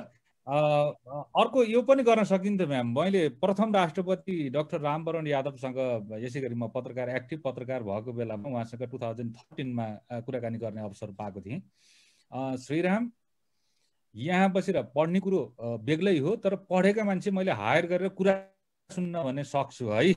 विश्वको म जुनसुकै अनुभवका कुराहरू पनि मैले विज्ञ समूह राखेको छु, त्यो चाहिँ दिन सक्छु। त्यति बेला मेरो प्रश्न के थियो भने उहाँले 4वटा प्रधानमन्त्री डिल गरिसक्नु भएको थियो। तपाईलाई सबभन्दा काम गर्न सजिलो र अप्ठ्यारो को भन्दाखेरि उहाँले पर्टिकुलरली विशिष्ट चरित्र सहित उहाँले व्याख्या गर्नुभएको थियो। त्योतिर गयो भने म लामो हुन्छु। अब म अर्को प्रश्नमा जम्प गरेँ। छन् है भन्ने कुरा चाहिँ एउटा म यो जनतालाई दोष दिन चाहन्न। जनता सचेत छन्, तर पार्टीका कार्यकर्ता मात्रै छैनन्। त्यो चाहिँ कसले भन्दाखेरि पार्टीले जानु पर्यो नि त, आफ्नो एजेन्डा एउटा क्लियर हुनु पर्यो नि, होइन?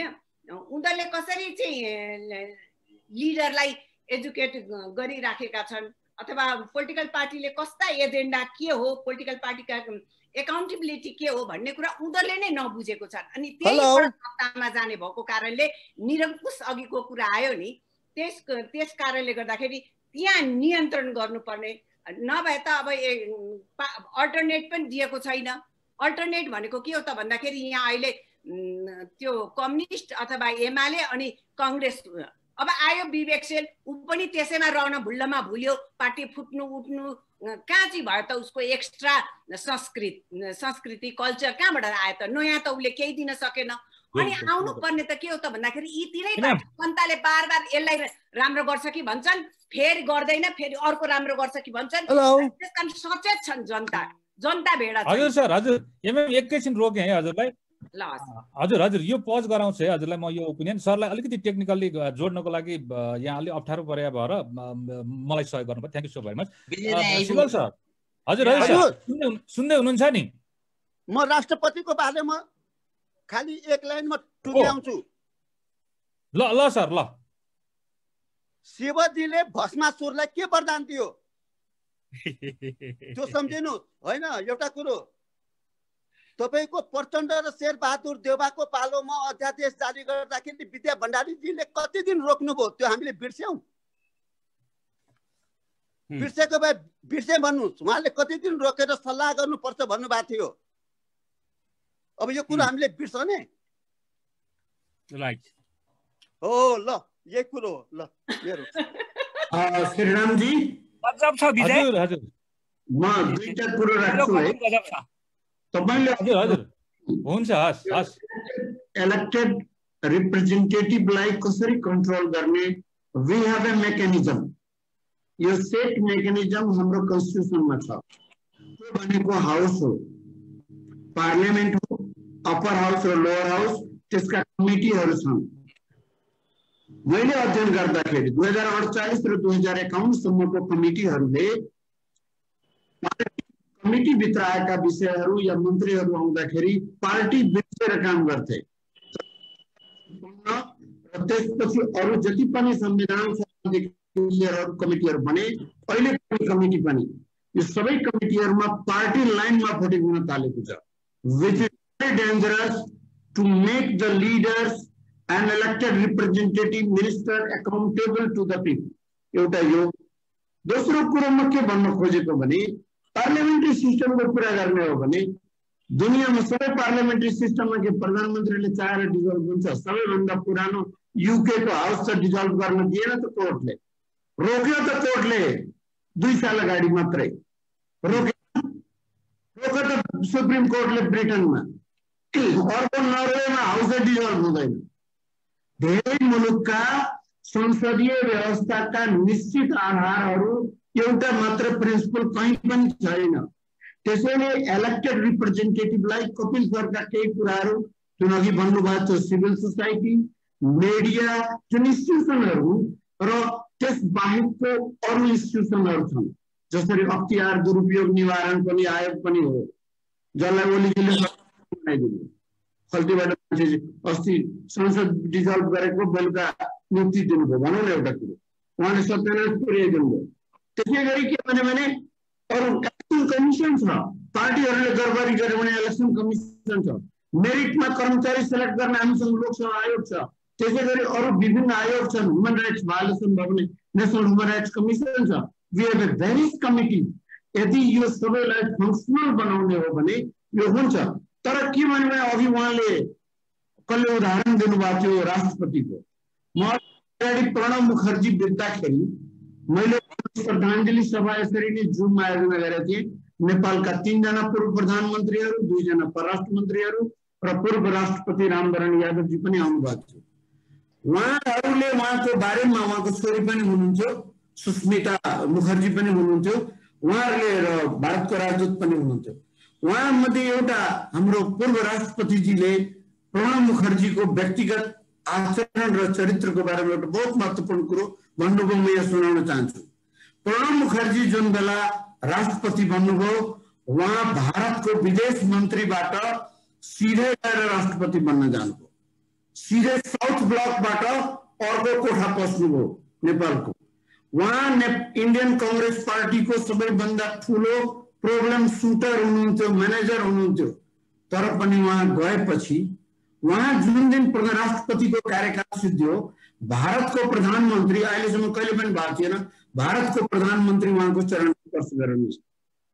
उहाँलाई विदा गर्न त्यसरी अवस्था बनेको थियो जहाँ कि भारतको प्रधानमन्त्री राष्ट्रपतिको चरण। म यो कुरोको राम्रो भन्छु या नराम्रो होइन, मैले जान्न खोजेको राष्ट्रपति भनेको संस्था एउटा न्युट्रल संस्था जसबाट हामी गार्जियनसिपको, मलाई कहिलेकाहीँ के अरे भने विद्या भण्डारीजीको आलोचना गर्नु पर्दाखेरि उहाँलाई दुःख लाग्छ कि लाग्दैन, मलाई बहुत दुःख लाग्छ। किनभने I believe in the institution, म डेमोक्रेटिक इन्स्टिट्युसनमा बिलिभ गर्ने मान्छे भएको हुनाले त्यो संस्थाको क्रिटिसाइज गर्नु पर्यो, त्यो व्यक्तिको क्रिटिसाइज गर्नु पर्यो भने मलाई दुःख लाग्छ। Remind you one very important event during the Rajiv Gandhi period when Gyani Jail Singh was trying to displace the Rajiv Gandhi government. The person who was staying in the house with the Prime Minister Rajiv Gandhi was not other than Atal Bihari Vajpayee. House में ये बोले खबरदार रहें आप राष्ट्रपति जी, आप अपनी मर्यादा में रहें, आपको संविधान ने जितना काम दिया उतना ही कर। भनेको मैले के भनेको भने संविधानमा भएको व्यवस्था भन्दा बाहिर पहिले जुन काम गर्नुभयो उहाँले धेरै कामहरू गर्नुभएको थियो, नभएको काम त उहाँले के भन्नुभयो भने त्यो औँला गर्दै गर्दै गर्दै घाँटी पनि मोडिदिनु भयो। हेलो, संविधानको हत्या गरिदिनु भयो। लोकतन्त्रमाथि राष्ट्रपति र प्रधानमन्त्रीको जोडीले यो यो यो यस्तो अवस्था आयो कि भोलि हामी फेरि जेल जानुपर्ने अवस्था आउन सक्छ, हामीलाई फेरि आन्दोलनमा जानुपर्ने अवस्था, किनभने लोकतन्त्रलाई नै उहाँले अप्ठ्यारो स्थितिमा पार्नु। धन्यवाद। त्यसो भने यो संस्कारित बनेन होइन त, निचोड यही हो नि, अरू दिँदा निदै। अब त्यसो भने अघि तपाईँले भने अर्डर, पोलिटिकल अर्डर नमान्ने, इन्स्टिट्युसन र ल एभाइड नगर्ने अथोरिटेरियन टेन्डेन्सीसम्म यो चाहिँ गलतै हुन्छ।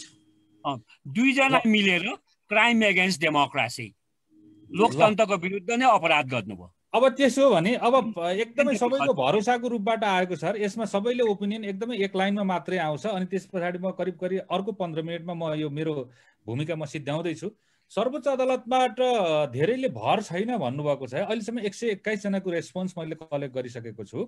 अघि यदि निर्वाचित संस्था जोगाउने हो भने विजय सरको एक लाइनको कमेन्ट भन्नु त यहाँनिर। हेलो, कोर्टको क्रिटिसिजम गर्नु हुँदैन भन्छु, कोर्टको गर्नुपर्ने बाध्यताहरू हुन्छ। नेपालको सर्वोच्च अदालतको अहिलेसम्मको प्र्याक्टिस हेर्दाखेरि, त्यहाँ भएको एपोइन्टमेन्टको क्यारेक्टरिस्टिक्स हेर्दाखेरि सर्वोच्च अदालत मात्रै हेर्ने होइन, इन्स्टिट्युसनमा भएका individual, their background is very important for the deciding the verdict. पुनः बिना कतिपय निर्णयहरू यस्ता भएका छन्, अप्ठ्यारो निर्णयहरू भएका छन्। अब त्यो लयरहरूको पोइन्ट हो, तर म के भन्छु भने सुप्रिम कोर्टले भर्डिक्ट कन्स्टिट्युसनल अर्डरमा गर्छ भन्ने कुरोमा म यस र नो भन्न सक्दैन, मलाई शङ्काको घेरामा राख्छु। त्यसो भने म यही ओपिनियनलाई भ्यालिडेट गर्दछु। भर छैन भनेर हाम्रो 121 मध्येमा 39 जनाको आएको छ। त्यसपछि विश्वासको लागि कपिल सर अलिकति टेक्निकली उ भएको हुनाले म पहिला हाम्रो सिलवाल सरलाई बोल्न लागिहाल्छु अनि हजुरसँग आएँ है सर। ल ल ल, सिलवाललाई त दिनै पर्यो नि। हजुर होइन, मलाई दिन पर्दैन। तै बोल होइन, हुनुपर्छ, गर्नुपर्छ, राम्रो हुनुपर्छ, राम्रो कुरा हो। तर के सर्वोच्च अदालतले आजसम्म नेपालको इतिहासमा के सबै कुरो त्यसरी निर्णय गरेको छ त? सर्वोच्च अदालतले चोलेन्द्र शमशेर हुँदाखेरि कस्तो कस्तो निर्णय गरेन? बलात्कारीहरूलाई चाहिँ अदालतहरूले छोडिदिएको छ। त्यसैले विश्वास गर्नुपर्छ, राम्रो हुनुपर्छ भन्ने आशा राखौँ होस् भनेर।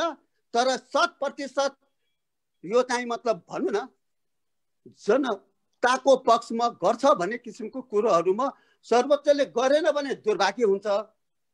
तर प्रतिनिधि सभा विघटनलाई उसले चाहिँ होइन यो गलत भयो भने नेपालको सन्दर्भमा अहिले सर्वोच्च अदालतको पोजिसन धेरै माथि जान्छ इन्टरनेसनली पनि। ल सरको यति नै हो। कपिल सरले के थप्न चाहँदै हुनुहुन्थ्यो? मैले के भन्न खोजेको हो भने अब सबैको आशा भरोसा आँखा सर्वोच्च अदालततिर तेर्सिएको छ। प्रश्न उठ्छ के सर्वोच्च अदालतले यो संविधान सम्मत लोकतन्त्रको सिद्धान्त र मूल्य मान्यता अनुरूप र जनताहरूको भावना चाहना र आकांक्षा अनुरूप निर्णय दिन सक्दछ त? त्यो उत्तर दिनको लागि 2-3 दिन अगाडि मात्रै जसरी संवैधानिक आयोगहरू जसरी एउटा अत्यन्त फन्टुस एउटा जनतालाई बेकुफ बनाउने एउटा अध्यादेश आयो नि, यो संवैधानिक आयोगहरूको संशोधन गर्ने विधेयक, र त्यो विधेयक 24 घण्टा नहुँदै फेरि यो फिर्ता लिएको नाटक गर्यो नि। फिर्ता लिनु अगाडि प्रधानमन्त्री र सर्वोच्च अदालतका प्रधान न्यायाधीशका बीचमा जसरी लेनदेन गरेर सबै संवैधानिक आयोगहरूमा यो पद भर्ने काम भयो, यो त्यहाँ जानेहरू प्रधानमन्त्री र प्रधान न्यायाधीशको बीचमा के कस्तो लेनदेन भयो त्यो थाहा छैन। तर जुन प्रजातन्त्र लोकतन्त्रमा जनता मात्रै खबरदारी र पहरेदारी गर्ने होइन, प्रजातन्त्र र लोकतन्त्रलाई जिम्मेवार बनाउन एउटा यो जुन एउटा चेक एन्ड ब्यालेन्सको सिद्धान्त अनुसार काम गराउन र एक्जिक्युटिभ कार्यकारिणीको स्वेच्छाचारितालाई नियन्त्रण गर्नको लागि यो लोकतान्त्रिक व्यवस्थाले एक किसिमका यो जुन यो होराइजन्टल छ नि बडिजहरू क्रिएट गरेको, त्यसैलाई गडबड गरेपछि र त्यो गडबडीको एउटा प्रमुख पात्र नै प्रधान न्यायाधीश भएपछि र त्यसमाथि योभन्दा अगाडिको जुन एउटा सर्वोच्च अदालतमा पार्टीका खाँटी कार्यकर्ताहरू भरेको छ। अब यो प्रधान न्यायाधीश पनि कुनै राम्रो ट्र्याक रेकर्ड भएको प्रधान न्यायाधीश होइन। म त काठमाडौँको मान्छे, हाम्रो अगाडि त यिनीहरू नक्सालका फुच्चाहरू नै सरको कुरो बुझियो हैन, भर छैन हैन त। मैले भन्न खोजेको के भने म फेरि भन्न चाहन्छु अहिलेको सबैभन्दा राम्रो उपाय भनेको सब साथीहरूले भन्नुभयो द बेस्ट हामी राजनीति शास्त्र 3टा सेनारियोको कुरा गर्छौँ। Best scenario, medium scenario, worst scenario. Best scenario भनेको यो संसदको पुनर्स्थापना। मिडियम सेनारियो भनेको अब आखिर बिग्रिहाल्यो भइहाल्यो तैपनि चुनावमा जाउँ भन्ने। वर्स्ट सेनारियो भनेको अघि विजय र दुईजना विजयले भनिसक्नु भएको छ र इन्दु मामले पनि भन्नुभएको छ कि यो वैशाख कुनै कति गते के चुनाव हुन सक्ला त, अथवा अब यो जुन यी दलहरूले आन्दोलन गर्दै जाँदाखेरि के यी आन्दोलन सरकारको काबुभन्दा बाहिर गयो, क्षमताभन्दा बाहिर गयो। पिछान्कर हुनुभयो के ठ्याक्क 3टा भन्नुभएको थियो नि, एउटा पुनर्स्थापना सबभन्दा बेस्ट, मिडियम के तपाईले भन्नुभएको भन्नु त। अब 3टा चाहिँ तेस्रोमा चाहिँ पुनर्स्थापना पनि नहुने, चुनाव पनि नहुने, यतिको अन्यल अराजकता र द्वन्द्व सृजना हुने।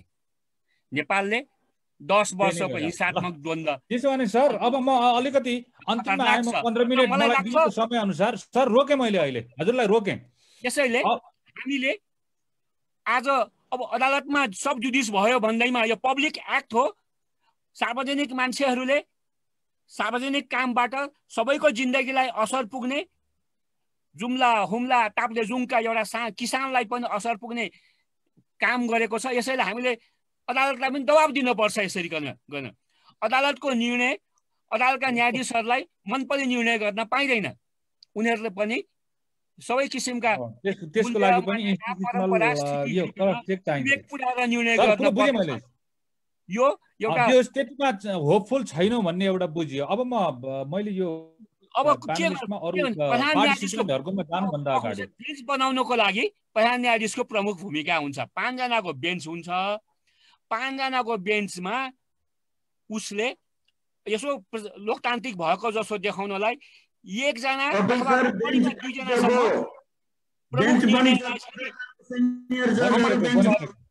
त्यो प्रति विपक्षी धारणा राख्छ। तर मेजोरिटी त्यो प्रधान न्यायाधीशले चाहेको निर्णय गराइदिन सक्दछ। कपिल सर बेन्च बनिसक्यो 2 जना सिनियर जजहरु हुनुहुन्न। त्यही त भनेको हो ठीक हो। भन्नुको मतलब भनेपछि भर छैन हैन त। Decision is likely to be doctored. व्याख्या एकदम धेरै भइसकेको छ। अलिकति ट्याक्का मात्रै म राख्छु ल प्लिज। एउटा कुरा यो सर्वोच्च अदालतकै कुराहरू राख्दछु। अहिलेको अब फैसलामा जुन देखाउनुभयो डाटाले भर छैन भन्ने कुराहरू, यो चाहिँ मलाई चाहिँ के लाग्छ भने अलिकति मेरो फरक भन्दाखेरि अहिलेको कार्य भन्नाले एकदम टोटल्ली असंवैधानिक छ। संविधानको कुनै धारामा लेखिएकै छैन। तपाईले त्यो पहिला सुभाष नेमाङ अध्यक्ष हुँदा उहाँले बोलेको कोटेसन यहाँ फेसबुकमा कसैले राखेको थियो है। अनि अहिलेको हेर्नु, त्यसकारणले गर्दाखेरि सर्वोच्च अदालतको भर छैन भन्ने कुराहरू पनि ठिक छ। किन भन्दाखेरि अघि सरले सबै व्याख्या गर्नुभयो, म गर्दिन। प्र्याक्टिसले गर्दाखेरि र चरित्रको कुराले गर्दाखेरि, संस्कृतको कुरा जसरी एउटा कुरा के हो त भन्दाखेरि अहिले भर्खर अमेरिकामा कति ट्रम्पले राष्ट्रपति के अरे सर्वोच्च अदालतका न्यायाधीशहरू भक्काभक आफ्नो केही सपोर्ट हुन्छ कि भनेर नियुक्ति गर्यो। तर कसैले पनि उसको के अरे पक्षमा गरेनन्। त्यसकारणले सफाई पाएन। त्यसकारणले त्यो सिस्टम बसेको छैन नेपालमा। त्यसकारण त्यो चरित्रले हेर्दा र स्वयं प्रधान न्यायाधीशको चरित्र, अघि कपिल सरले पनि भन्नुभयो मैले चिन्दछु भनेर, उहाँको जुन अहिलेसम्मको फैसला र चरित्रहरूले देख्दाखेरि र अहिलेसम्मकै नेपालमा सबैभन्दा धेरै भ्रष्टाचार रोड यातायात र अदालत हुन्छ भनेको छ है। ती कारणले गर्दाखेरि चाहिँ ठिकै हो भन्न स्वाभाविक छ कि यो भर छैन भन्ने कुरा 100% जनताको यो सबैको कुराहरू ठिक लाग्छ। तर त्यति हुँदाहुँदै पनि मलाई के लाग्छ भने अहिलेसम्मको यो जुन संवैधानिक विषयको यो डिजलको कुरामा जुन व्याख्या भएर आइराखेको छ नि, त्यसको प्र्याक्टिस हेर्दाखेरि चाहिँ हुन्छ होला है, सही निर्णय हुन्छ होला, जनताले चाहेको निर्णय हुन्छ होला, असंवैधानिकलाई यो कार्यलाई रोक्छ होला सर्वोच्च अदालतले भनेर म चाहिँ विश्वास अहिलेसम्म म चाहिँ गरिरहेको छु। त्यो फरक मत मेरो यति मात्रै मैले यहाँ फरक मत मैले राखेँ। यो प्यानलको म अरू पार्टिसिपेन्टहरूसँग जानुभन्दा अगाडि हाम्रो प्यानलिस्ट प्रोफेसरहरूसँग विजयकान्त दाई 6:35 म निस्कन्छु भन्दै हुनुहुन्छ। पहिलो यो रेस्पोन्स गर्न म उहाँलाई दिन्छु र त्यो सके पछाडि 2 मिनटभन्दा धेरै नलिनु होला सबै प्यानलिस्टहरूले।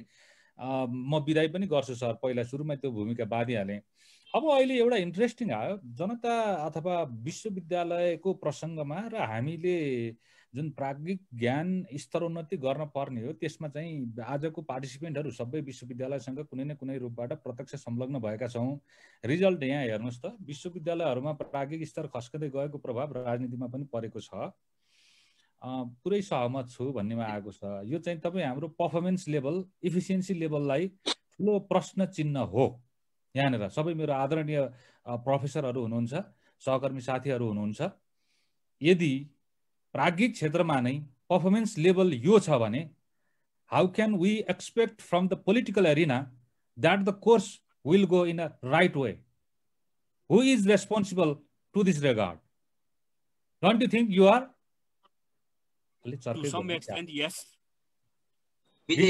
रेस्पोन्स गर्नु अनि यसैबाट अनि पछि म अरू सरहरूसँग जान्छु। मैले यो ठिक छ होइन त, यो देखिएको छ नि। प्राध्यापक मात्रै छैनन्, म बताउँछु। म कपिल सर पहिले विजय सिलवाल सरलाई दिउँ अनि कपिल सर विजय सिलवाल सरलाई दिउँ अनि त्यसपछि हजुरलाई। ल विजयलाई दिउँ, त्यो चुच्चो टोपी लगाएकोलाई दिउँ। ठिक छ। सबैभन्दा पहिले राजनीतिले गर्दा प्राज्ञिक स्तर कहीँ पनि खस्किँदैन। बहुत गलत कुरो छ। राजनीतिलाई हामीले समुचित रूपमा विश्वविद्यालयमा लागू गर्न सकेको छैन। कोर्स बनाउँदाखेरि काङ्ग्रेस कम्युनिस्टको बनाउने भन्या हो र? त्यो क्यामेरा अलिकति उ राख्नु त विजय सर, अनुहार पुरै देखिने गरी होइन। यो मलाई चलाउन आएको छैन।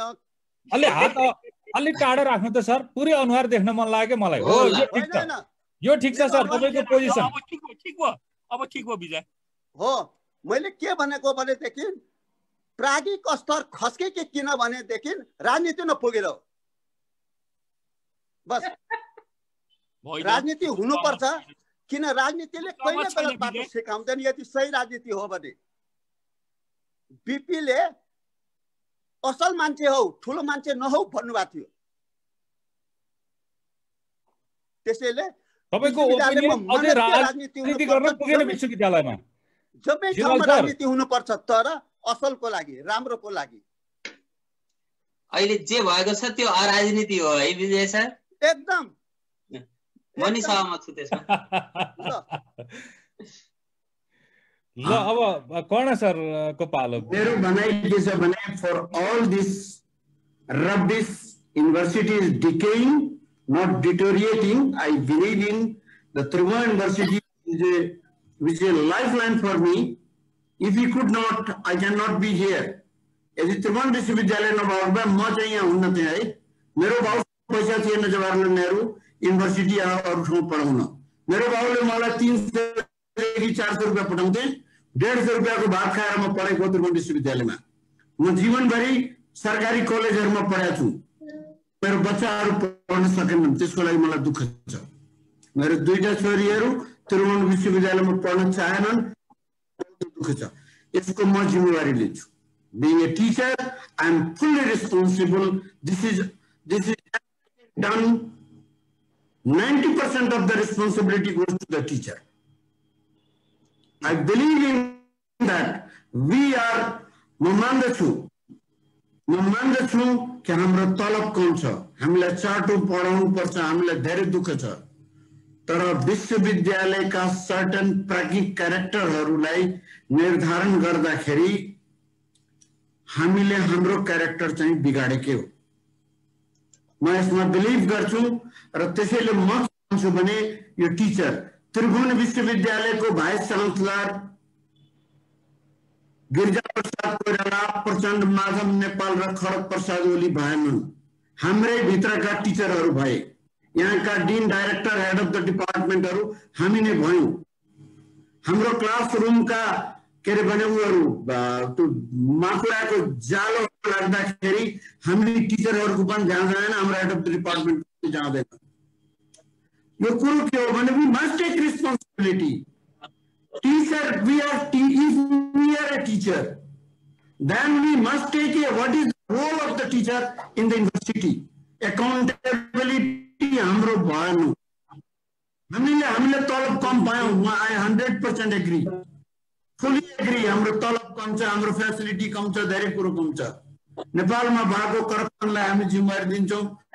We never discuss among us, sit together and discuss about the quality of education and the teaching, learning, research, यो उन्नयन भनिन्छ त्यो सबको बारेमा we never discuss about all these things. Even in department sir अब म रोके तपाईलाई। विजयकान्त सर तपाईले 3 मिनेट मात्रै बाँकी छ तपाईले दिएको समयमा। अब केही क्वेशन तपाईलाई पर्टिकुलरली राख्नु म 5 मिनेटहरुसँग जान्छु। हो मलाई थाहा छ, अझै बाँकी छ। एउटा क्वेशन त तपाईले लिनुस् न। सुरेश आचार्य सर अघि हजुरले के सोध्न खोज्दै हुनुहुन्छ, प्लिज सोध्नुहुन्छ। सुरेश आचार्य नमस्कार है म्याम। एकैछिन, उहाँको टाइम भएको हुनाले मैले यो पार्टिसिपेटरी बनाउनलाई मात्रै उहाँलाई अलिकति अग्राधिकार अफर गरे मात्रै हो है। मलाई क्षमा गर्नुहोस्। उहाँलाई दिएर पछाडी हामी विषयमै भएको छ हैन।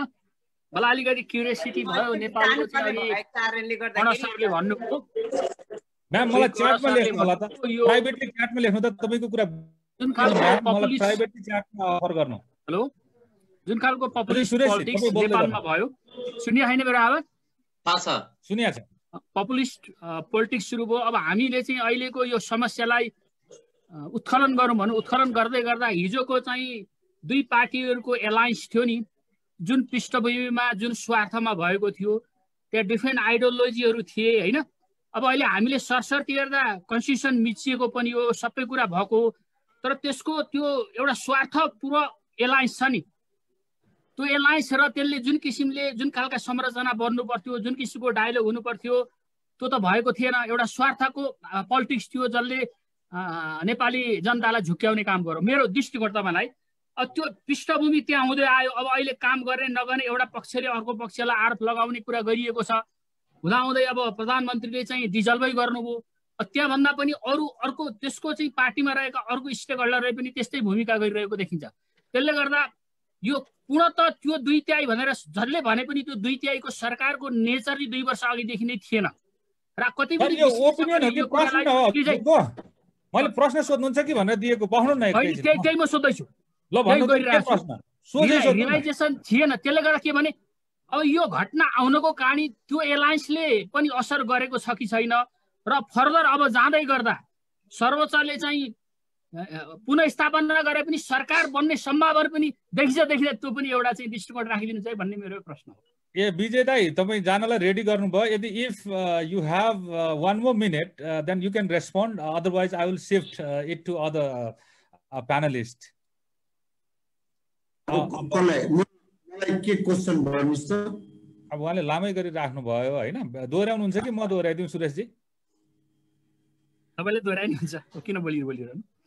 तपाईँले तपाईँकै शब्दमा अब छोटो गरी सोध्नु त। मैले भने अब वास्तवमा यो स्थिति आउन अहिले सरले भनेको जुन पपुलिजम पोलिटिक्स जुन हिजोको चाहिँ सरकारले अथवा पार्टीले गरेका थियो, त्यस्ता कुरा गरेर जनतालाई अलमल गरियो, त्यही किसिमको एलायन्स गरियो। अब त्यो पपुलिजम कुरा त टिकेन नि त, त्यहाँ काम गर्न सक्ने स्थिति रहेन। त्यसले गर्दा पावरको झगडा भयो। त्यो पावरको झगडा भने को जाने भने यहाँ त पिपुलको कुरा थिएन, त्यहाँ उनीहरूको चाहिँ पावरमा जाने कुरा थियो। त्यसले गर्दा अहिलेको कन्स्टिट्युसनलाई बिगार्नेसम्म उनीहरूको झगडाले काम गर्यो। त्यो फ्याक्टर चाहिँ महत्त्वपूर्ण छ कि छैन र फर्दर भोलि पुनःस्थापना हुँदै गर्दा पनि अब पार्टी त 2 फ्याकमा देखिएको छ, सरकार बन्ने स्थिति पनि देखिँदैन हेर्दा। त्यसले चाहिँ के चाहिँ गर्छ त भन्ने कुरा मेरो प्रश्न के। Thank you very much. Mic mute गरेर बस्दिनु अब।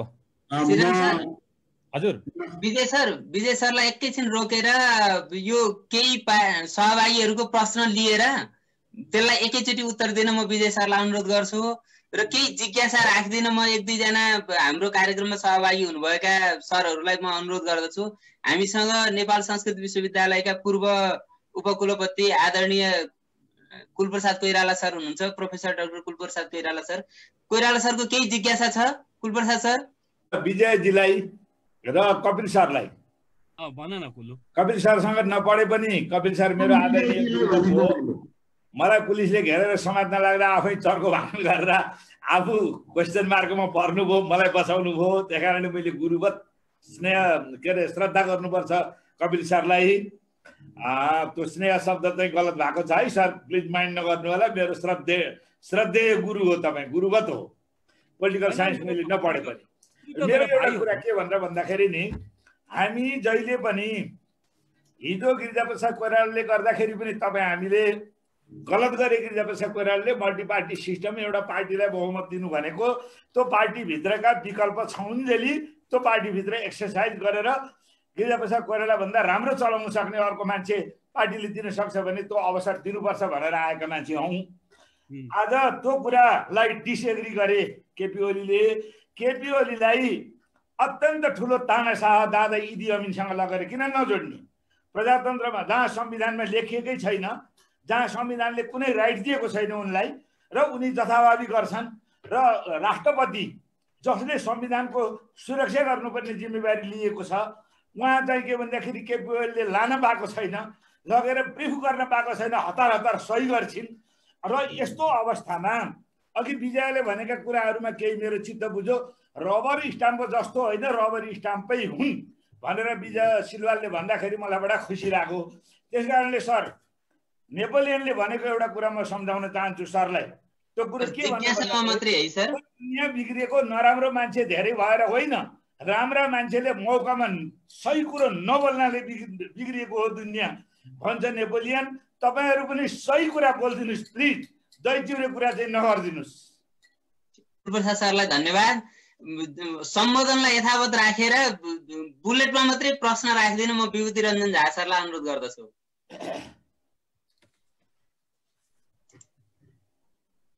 हस्, धन्यवाद सर। मैले सानो टिप्पणी त मैले च्याट बक्समा पनि राखेको थिएँ। मैले त्यही बेसिक कुरामै चाहिँ नि अघि जुन अलिकति प्रश्नोत्तर यहाँ प्यानल पनि आयो, अघि श्रीराम सरले पनि त्यो थ्रो गर्नुभएको थियो। वास्तवमा चाहिँ नि हामी कस्तो छौँ त भन्ने कुरामा होइन मैले सानो टिप्पणी गरेको थिएँ।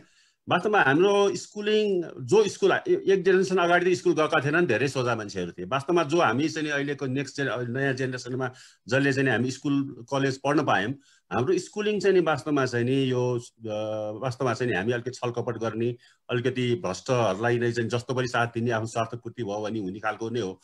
त्यो हिसाबले हाम्रो समाज नै त्यस्तो भएको चाहिँ नि हो। र त्यही भएर हाम्रो बानी जनताको राम्रोसँग थाहा छ। अनि उनीहरू जे पनि गर्नलाई चाहिँ नि अगाडि सर्छन्। जति बदमासी गरे पनि जनताले माफ गरिदिइहाल्छ। भोलि चाहिँ नि अब अलिकति राष्ट्रवादी कुरा अलिकति गरिदियो भने ओली फेरि हिट हुन्छ। आज जसरी हामीले ओलीजीको यो मुभमेन्टलाई हामीले गाली गर्न छौँ, भोलि फेरि ओभरलुमिङले भन्ने नै हुन्छ होइन। अलिकति ऊ भयो भने अब कतिपय भ्रष्टाचार गरे मान्छेहरूलाई हिजो हामी फुलमाला दिएर हामी आफै गयौँ, कतिजना ऊ गर्न गएको छ नि त। जुनसुकै पार्टीको होस्, काङ्ग्रेसको होस्, एमालेको होस्, माओवादीको होस्, हामी गएकै छौँ। हाम्रो स्वार्थपूर्ति भएसम्म हामी आफै पनि करप्ट छौँ क्या। त्यस कारण हामीले जसरी हामीले आफूलाई ग्लोरिफाई गर्छौँ त्यो बासमा कुनै तुक छैन म भन्न खोजे हो। तर के भनेदेखि चाहिँ नि हामीले भनौँ न तैपनि हाम्रो सत्कर्म सदाचार र पोइन्ट आउट गर्नलाई चाहिँ हामीले छोड्नु हुँदैन। र नयाँ जेनेरेसनलाई हामीले चाहिँ इन्सपायर चाहिँ गर्नैपर्छ। हामी कराएको थियौँ भनेर कम्तीमा हामीले हाम्रा बच्चाहरूलाई नेक्स्ट जेनेरेसन हाम्रो छोरीछोरी छन् नि त, हामीले सत्यको लागि, स्वतन्त्रताको लागि होइन, अब लोकतन्त्रको लागि र राम्रो मूल्य मान्यतालाई हामी लडेको छौँ है भनेर चाहिँ हामीले हाम्रो जेनेरेसन सानो जेनेरेसनलाई इन्सपायर गर्नलाई पनि हामी अगाडि चाहिँ बढ्नुपर्छ। त्यसमा केही धन्यवाद सर। गर्बिलो गरी प्रश्न राख्नु भएको छ। हाम्रो राजनीति विज्ञ भनिएका प्राध्यापकहरूको सोच पनि पुराना नेताको जस्तै निष्प्रभावी देखियो, दृष्टिकोण घनत्व त खासै देखिएन है। अब अलि बिटर क्वेसन नै भयो। अघि सरले बोल्न खोज्नु भयो हो। ल त प्रोफेसर सरहरू पहिला विजय सरले बोलेर उत्तर दिएर के अरे सर कान्छ सर कर्ण सर बोल्नु न। प्रश्न के पढ्दै हुनुहुन्थ्यो नि अहिले तपाईले? विज्ञ भनिएका प्राध्यापकहरूको सोच पनि पुराना नेताको जस्तै निष्प्रभावी देखियो, दृष्टिकोण घनत्व त खासै देखिएन है भन्ने आयो है टिप्पणी। राम्रो कुरा। हेलो हजुर हजुर सर बोल्नु त। ल राम्रो कुरा भनिहाल्नु भयो। अब के हुनु पर्थ्यो, किन गर्न सकेनन्? ल त के भने नि सबैभन्दा पहिले हाम्रो दृष्टिकोण के हो, के को लागि हो, किन हो भन्ने कुरोमा जबसम्म हामी प्रश्न हुँदैनौँ नि, निरङ्कुश राजतन्त्रको विरुद्ध प्राध्यापक ओर्ला विद्यार्थी ओर्ला भन्दा राजनीति नहुने। जब नियुक्तिको कुरा आउँछ, जागिरको कुरा आउँछ, अनि राजनीति भयो भने विश्वविद्यालयमा भन्ने हामीहरू पर्फेक्सन हामी खोजिरहेछौँ। बहुत गलत कुरो हो। सोसल साइन्समा कोही पनि पर्फेक्ट हुँदैन। पर्फेक्सन तिर उन्मुख हुनुपर्छ, राम्रो हुनुपर्छ, राम्रो कुरो हो। यो विश्वको व्यवस्था छौँजेल, विश्व छौँजेल, पोलिटिकल सिस्टम छौँजेल, केपी ओलीका चाहिँ ईश्वर पोखरेल तपाईँको चाहिँ मतलब यो भनौँ न यो विष्णु पौडेल जस्ता प्रवृत्तिको डोन क्विजेटकै पालोमा सेको पान्जा थियो। भोलि पनि हुन्छ। मात्रा कति धेरै र थोरैको कुरो हो। राजनीतिमा नेल्सन मण्डेला हुने चान्स दिन्छ, तर रोबर्ट मुगाबे कोही भइदियो भने त्यसको कोही पनि जिम्मेवार हुँदैन। हेर्नुहोस्, त्यसैले राम्रो हुनुको लागि हामीले प्रयास गर्ने हो। पर्फेक्सन हामीले खोज्यौँ भने हामीले आफै दुःख पाउने बात केही हुँदैन। त्यसैले यो सिस्टम, यो मेकानिजम, नियमले मान्छे जन्माएको हुँदैन, मान्छेले नियम बनाउँछ। सिस्टम राम्रो बनाउनु पर्छ, भर्ती सबै कुरो हुनुपर्छ। तर मानव नेचरलाई हामीले कति मानसम्म चाहिँ प्रयोग गर्ने, कुन दिशाको लागि गर्ने, त्यसमा हामीले चाहिँ कसरी सिस्टमेटिक गर्ने त्यो एउटा कुरो। तर पर्फेक्सन खोज्यौँ भने गणतन्त्र गएपछि बोनापार्ट हुन्छ। लेनिनले पनि संसद भङ्ग गरेर चाहिँ मतलब गरेकै हो, हिटलरले पनि गरेकै हो। ल मेरो भनाइ यति। कर्ण सर हजुर। धन्यवाद विजय दाइको कुरा मलाई अरू केही होइन, म एक्सपर्ट चाहिँ होइन, म विज्ञ होइन भन्ने पहिले कुरो म क्लियर गर्न चाहन्छु। I do many things besides political science, I do many research work है, म काम गर्छु मात्र भन्ने गरेको छु। I am not an expert.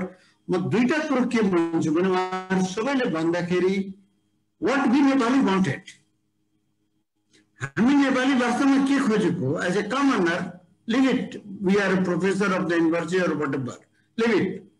म भन्छु good governance, not political stability. I put on pressure or stress on that the democratic stability, not political stability. We need democratic stability, economic development, and the sovereignty should be manifested in our decision making. Sovereignty is not the subject to make a cry over that. Sovereignty हाम्रो decision making मा हामीले हाम्रा निर्णयहरू गर्न सकिरहेका छौं कि छैनौं। प्रधानमन्त्रीको यो कदमले तीनटा महत्त्वपूर्ण काम गर्नु। पहिलो कुरो त के हामीले विश्वास गर्नु पर्यो भने हामी कहाँ चुनाव जुन छ भनेको टाइममा हुँदैन। एउटा इलेक्सन टाइममा भएको त्यो चाहिँ 1995 मा गिरिजाप्रसाद कोइरालाले डिजल्भ गर्दाखेरि भएको थियो। त्यसमा पनि सर्टेन डेटहरू चेन्ज भएका थिए। गिभन द पास्ट 2-2.5 सालको प्रधानमन्त्रीको चरित्र हेर्दाखेरि यो चुनाव वैशाखमा हुन्छ भन्ने कुरोमा मलाई ठूलो शंका छ। एउटा कुरो। दोस्रो कुरो के हो भने टीएम's move also comes at a time when Nepalese are fed up of the geopolitics of the China, India and America. We are fed up of that one. Since 2.5 years, these players are playing with us. And our leaders, our government is sometimes moving to south, sometimes moving to north, and playing between that. Sometimes MCG pass. We are fed up of all these things, and we are still. Again, I am repeating, we are not capable of playing between India and China. They are capable themselves. They can fight. They can argue. They can do it. Their deal is there. They can play. They are powerful. We are not capable enough. In this context, we wanted democratic governance, democratic stability, and political party and leaders should behave properly. For behaving them, there is a need of a people's control at the moment when there is no parliament. So now the role goes to people like Kapil Shrestha, who is always in the street fighting as a civil society. I am Dhanyavad. I do recognize two important persons. यहाँ से मैले former governor हाम्रो के बने तुम्बा हाम्फे सरलाई देखिरहेको छु अनि हाम्रो भाइस चान्सलर साहबहरु अरु सबैलाई मलाई मौका दिनुभएकोमा बहुत बहुत धन्यवाद। माफी चाहन्छु, मलाई एउटा 7 बजे पुग्नु छ, 6:50 भइसक्यो। Thank you very much. Thank you Vijaykant Karna sir.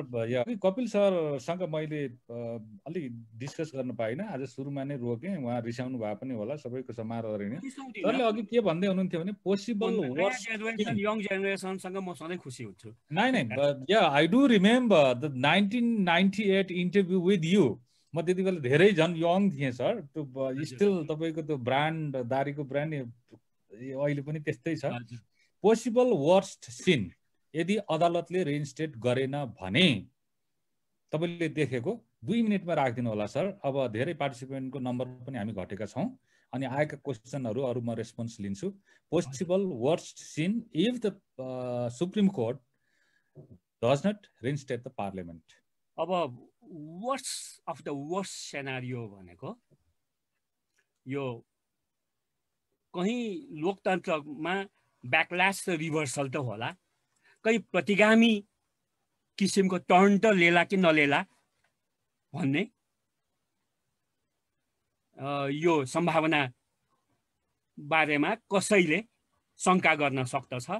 तर अहिले यो ढुक्क हुनुस् कि हाम्रो नेपालको डेमोक्रेसी, यो चाहे ओलीजीले संसद विघटन गर्नुस्, चाहे सर्वोच्च अदालतले विघटनको पक्षमा निर्णय देओस्, नेपालको लोकतन्त्र सुरक्षित छ। यहाँ प्रतिगामीहरूको फेरि सत्तामा आउने प्रतिगामी हुन त्यो आउने कुनै सम्भावना छैन। यो एउटा फन्डामेन्टल यो जुन डेमोक्रेसीका फन्डामेन्टल्सहरू, डेमोक्रेसीको रिसिलियन्सी र लचकता अत्यन्त छ। र म एउटा डेमोक्रेसीको एउटा स्टुडेन्ट पनि हो। हेर्दाखेरि कहिलेकाहीँ यो जुनसुकै बादलमा पनि चाँदीको घेरा हुन्छ भन्छ नि, यो जुन ओलीजीले संसदको यो जुन एउटा इमच्योर विघटनको निर्णय गर्नुभयो त्यो हामी कसैलाई चित्त बुझेको छैन। तर त्यसले एउटा हाम्रो संविधानमा रहेको डेमोक्रेसी डेफिसिट छ नि, संविधान त एउटा असाध्य फास्ट ट्र्याक 8 वर्षसम्म हाम्रा संविधान सभाका सदस्यहरू सुतेर बस्नुभयो, तर 15 दिनमा एउटा संविधान तयार गर्नुभयो। र त्यसमा ठुलो फास्ट ट्र्याक के भने ओलीजीले संविधानमा यो जुन लास्ट रिसोर्ट अन्तिममा अपनाउन मिल्ने उपाय पहिलो पटकै अपनाउनु भयो, त्यसमा हामी असहमत छौँ। तर यसलाई पनि नकारात्मक रूपमा नलिउँ, यो पनि एउटा लोकतन्त्रको लागि अग्रगामी दिशा जानको लागि यसले राम्रो बाटै अगाडि बढाउँछ। र यो डेमोक्रेसी रिट्रिट हुँदैन, यसले डेमोक्रेसीलाई अगाडि नै बढाउँछ। र भोलि चुनाव त आखिर त हुनै पर्दछ। र नेपालमा अब भनौँ अब दलहरूको आन्दोलनले गर्दाखेरि वैशाखमा चुनाव नभए पनि आगामी मङ्सिरमा त चुनाव हुन्छ नि। नेपालमा लोकतान्त्रिक व्यवस्थाको बारेमा प्रमुख राजनीतिक दल, प्रमुख राजनीतिक एक्टर, नागरिक समाज र जनताको त कुनै दुई मत छैन। केही 2-4 जना यो सब साधु महन्तहरूले कराउँदैमा हाम्रो व्यवस्था बदलिनेवाला छैन। यसैले म एउटा इन्करेजेबल अप्टिमिस्ट छु। नेपालमा डेमोक्रेसी सेफ छ, सेक्योर छ। तर के भने हामीले इलेक्टेड ऊ चाहिँ आउन सक्दैन, त्यो चाहिँ नेपालको चरित्र होइन। इलेक्टेड पनि आउन सक्दैन। हजुर हजुर, म अब यो एब्सोल्युटिजम पनि आउन सक्दैन। रोयल एब्सोल्युटिजम आउँछ हजुर, न इलेक्टेड एब्सोल्युटिजम आउँछ। अब ओलीजी त उहाँ त बाबा 2 पटकसम्म किडनी फेरेको व्यक्ति, धन्न उहाँ। मैले त कहिलेकाहीँ संसारको 9औं आश्चर्य भनेको छु। 2 पटक फेरेर पनि यसरी उहाँलाई के किसिमको लालसा जाग्यो, के किसिमको महत्त्वाकांक्षा जाग्यो, भिजन छैन, केही छैन। एउटा के भने डेमोक्रेटिक फङ्सनिङ छ नि, कुनै पनि दलमा डेमोक्रेटिक फङ्सनिङ राम्रो छैन। नेपाली काङ्ग्रेसमा पनि छैन, त्यही भएर समस्या छ। अब हामी 7 बजे त जसरी पनि सिद्ध्याउने भन्ने थियो। कपिल सर, म रोक्छु है एकछिन। पार्टिसिपेन्टको अलिकति टेक्निकली गरी मैले राखेको छु। नेपालमा डेमोक्रेसीको भविष्यको बारेमा त्यति धेरै चिन्ता लिनु पर्दैन। सचेत सतर्क गर्नुपर्छ। खबरदारी र पहरेदारी चाहिँ गर्दै रहनु पर्दछ। बिल्कुल, मेरो भनाइ यही। Professor Gendra is the price of liberty. Sustained, then Janata should be independent of their political bias, favor, support, because democracy is beyond election. Thank you. नेता र दलहरूलाई चाहिँ अंकुश लाउनै पर्दछ। त्यस्तो अरूले जे गर्ला के गर्ला त्यो होइन, त्यो हुन नदिने काम नेताहरू, नागरिक समाज, बुद्धिजीवी, नेपाली जनता सबैको दायित्व हो। त्यो सामूहिक दायित्व हो। त्यो सबै कुरा नेताहरूलाई जिम्मा छोडेर पनि हुँदैन, त्यही छोडेरै बिग्रिया हो। नेताहरूलाई देउता मान्ने, उनीहरूको आँखा चिम्लेर झोला बोक्ने, उनीहरूले जे गरे पनि पद देला कि भनेर चुप लाएर बस्ने, यो प्रवृत्तिले गर्दाखेरि नेपाल बिग्रेको हो। नेपालका बुद्धिजीवी बिग्रेका हो, नेपालका प्राध्यापक बिग्रेका हुन्। हस् सर, श्रीराम सर च्याट बक्सको क्वेसनलाई अगाडि बढाउँ। म्युट छ सर, म्युट छ। हजुर, मैले हाइलाइट गरेर पनि यहाँ निवेदन गरेको छु, देख्न सकिन्छ।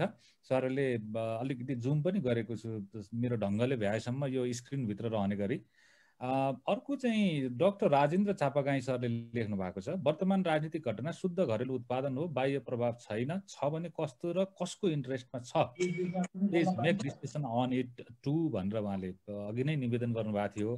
मैले अलिकति विजय सिलवाल सर यसको उत्तर दिनु न।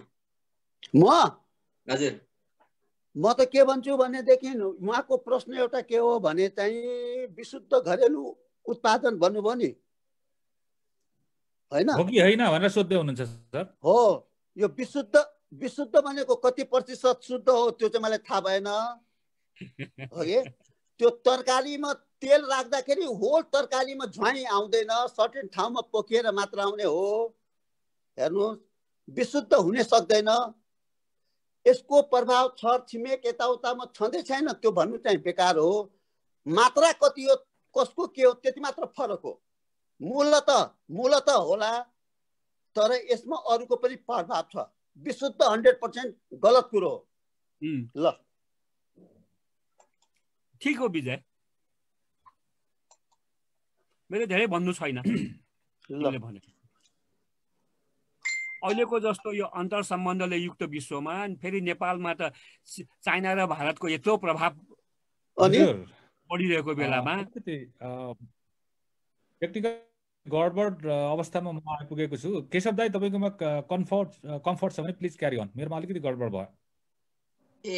यहाँ दिलीप पोखरेल सरले हात उठाउनु भएको छ, केही सोध्न खोज्नु भएको, अनम्युट गर्न सक्नुहुन्छ। दिलीप सर, फोन आएको थियो होइन? हजुर, हेलो हजुर।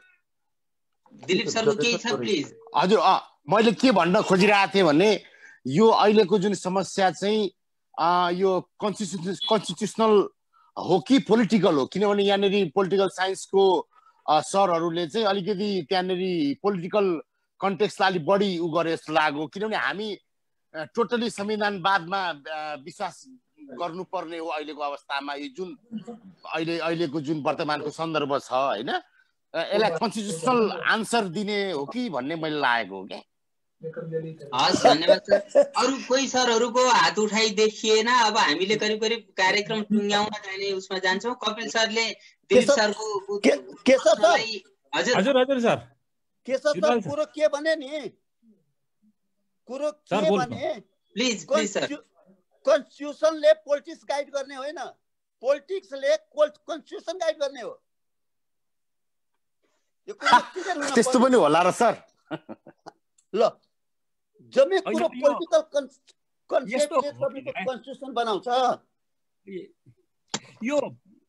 यो समस्या, यो क्राइसिस, यो पोलिटिकल क्राइसिसबाट सुरु भयो।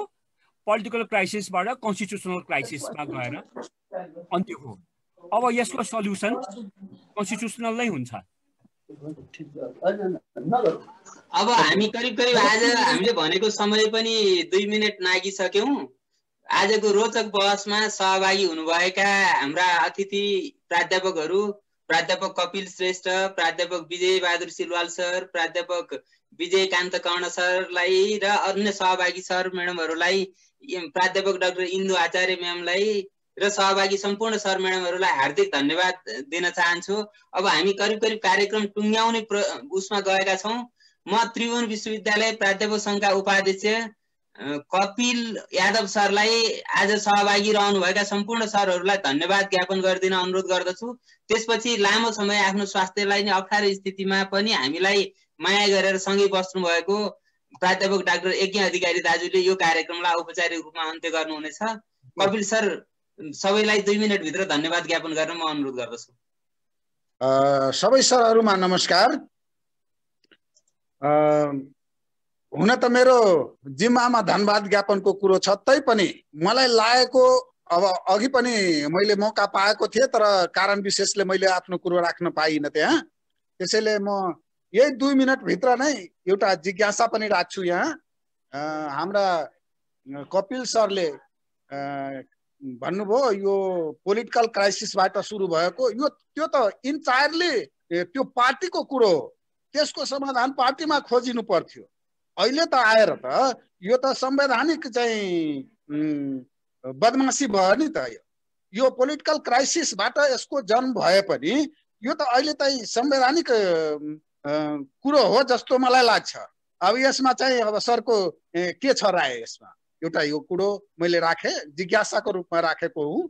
यो संवैधानिक क्राइसिस नै हो, यो पोलिटिकल क्राइसिस होइन जस्तो मेरो दृष्टिकोण छ। हुन त म राजनीति शास्त्रको विद्यार्थी होइन, तैपनि मलाई लागेको कुरो मैले राखेँ। र त्यसपछि यो आजको कार्यक्रममा हाम्रो आदरणीय कपिल सर, हाम्रो विजय सिलवाल सर, विजय कर्ण सर, इन्दु म्याम लगायत उपस्थित सम्पूर्ण हाम्रो साथीहरू, प्राध्यापक साथीहरू, पत्रकार मित्रहरू उपस्थित सबैजनामा म हृदयबाट प्राध्यापक बस चौधरीको तर्फबाट हार्दिक हार्दिक धन्यवाद ज्ञापन गर्दै आफ्नो भनाइ यही टुङ्ग्याउँछु। धन्यवाद। जय नेपाल। नमस्कार नमस्कार नमस्कार। श्रीराम सर केही भन्दै हुनुहुन्छ? होइन दाइ, ठिक छ। अब यज्ञ सरलाई राख्नुभन्दा अगाडि कन्क्लुड रिमार्क केही छ तपाईँको भने प्लिज। होइन, कन्क्लुजनमा मैले लगेँ आज जुन दाइले यो डिजाइन हजुर। अनि यो प्रसङ्गमा हेर्दाखेरि हामीले यो पोलिटिकल प्रोसेसलाई डिरेल गर्ने कदम भइहाल्यो प्रधानमन्त्रीको, त्यसमा कुनै शङ्का रहेन। दोस्रो एउटा भरोसा अदालतप्रतिको थियो, तर आज आइ एम क्वाइट सरप्राइज कि यहाँको पार्टिसिपेन्ट मध्येमा भर छैन भन्नेमा जानु नै संस्थाहरूप्रतिको भरोसा नकारात्मक पक्षतर्फ जाँदैछ। यो चाहिँ दिस इज द डेन्जर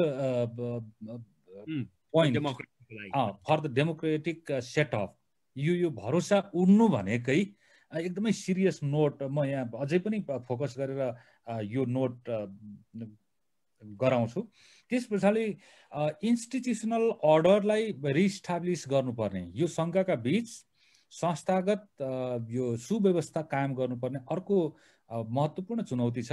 भलै अब आउने जुनसुकै प्रकारको गभर्मेन्ट होस्, रिइन्स्टेट भएर आउने गभर्मेन्ट होस् अथवा डाङडुङ्गे स्टाइलबाट चुनावको मञ्चन गरिएर आउने गभर्मेन्ट होस्, जसका लागि कपिल सरको शब्द म लिन्छु, त्यसको वर्स्ट पोसिबल सिनभित्र यो शुद्धिकरणमा धेरै नै चुनौती हुने देखिएको छ।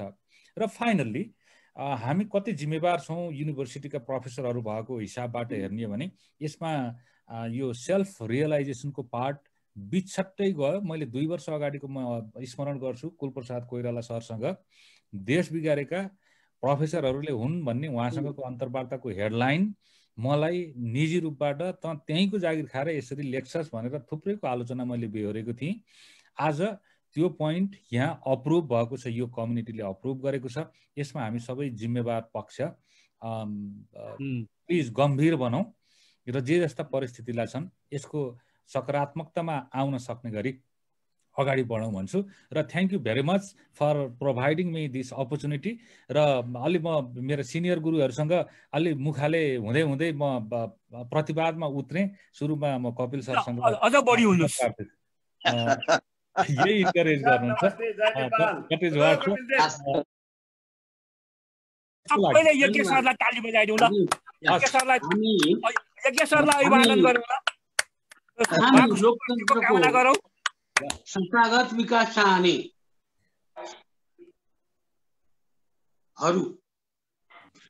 संस्थागत विकासका निमित्त धेरै हामी लड्यौं। हजुर, राजनीतिक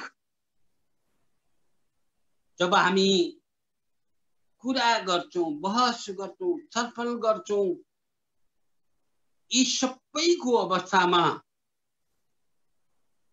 दल बिना हामीले महसुस गर्न सक्दैनौं। दल चाहिन्छ।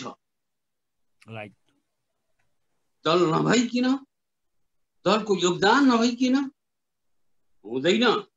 तर आज जुन अवस्था मुलुकमा सिर्जना भएको छ, हामी बिरामी भएर भर्खरै खरा पानी लाग्न थालेका अरू हामीलाई माया गर्ने अरू जे जति मानिसहरू छन् उनीहरूलाई हेर्दा राजनीतिक दलको विषयमा मलाई लाग्छ हामीले मात्रै होइन, यो विद्वत वर्गले दलको विषयमा धेरै विषम छलफल विचार विमर्श गर्न जरुरी छ। संसद विघटन भएको छ। विघटनले निप्ट्याउँछ। भोलिका दिनहरूमा के निप्ट्याउँछ भनेर सोच्न जरुरी छ। म सुरुमा बोल्ने होला भने सुरुमा भन्दा पछाडि नै बोल्ने भनेर पछि साथीहरूले बोल्न राख्नुभएको रहेछ। लामो कुरा त म बोल्न चाहन्न कि हामी सिद्धान्तको संरचनाको चर्चा परिचर्चा गर्छौं, बहस गर्छौं। हामी सिद्धान्त संरचना को बुझ्दैनौं। मेरा साथी, मेरा गुरुहरू जे गर्नुभयो, जे जति प्रयास गर्नुभयो त्यसका निमित्त स्तुत्य छ। अहिले मुलुकको अवस्था हेर्दा अँध्यारो छैन, उज्यालो छैन, अँध्यारो अवस्था छ। सोच्नु पर्ने अवस्था छ, गम्भीरतम अवस्था छ। एउटा कसैले भन्न नपर्ने विषय वस्तु के हो भने उत्तरतिर चीन छ, दक्षिणतिर भारत छ। दुईटै राष्ट्रहरू आफ्नो बुतामा उभिने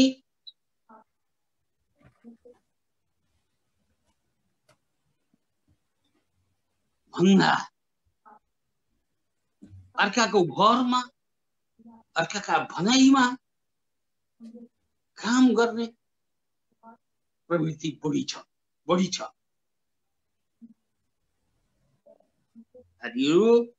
साथीहरू, हाम्रो मुलुक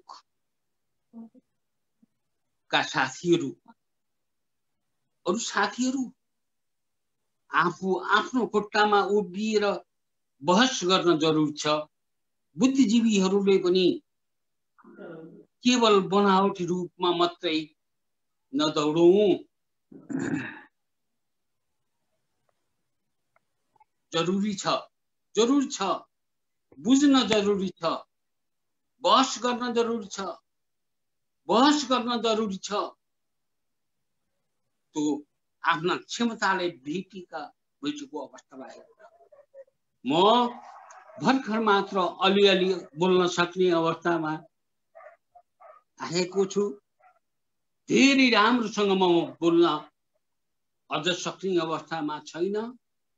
1-2 महिना पछि तपाईहरुको विचारसँग, तपाईहरुका बहससँग साथ दिन सक्ने बनुला। अहिले आज सुरुमै भन्ने विचार थियो, अलिकति ढिला हो, सायद अब त्यहाँ मिलेन होला। म फेरि दोहोर्याएर कुरा गर्न चाहन्न। आज जी साथीहरूले योगदान दिए, सरहरूले योगदान दिनुभयो, आफ्नो विचार राख्नुभयो, त्यसका निमित्त अध्यक्षको तेजी हैसियतले म आभारी छु, आभार व्यक्त गर्छु। हस्, धन्यवाद। Thank you. र कार्यक्रमलाई औपचारिक रूपमा अगाडि बढाउन प्राध्यापक बस चौतारीको तर्फबाट सम्पूर्ण सहभागीलाई स्वागत गरिदिनु हुन, संक्षिप्त मन्तव्य सहित स्वागत गरिदिनु हुन म सह प्राध्यापक अंगदमणि गौतम, जो त्रिभुवन विश्वविद्यालय प्राध्यापक संघ त्रिचन्द्र क्याम्पसको पूर्व अध्यक्ष पनि हुनुहुन्छ, उहाँलाई हार्दिक अनुरोध गर्दछु। अंगद सर।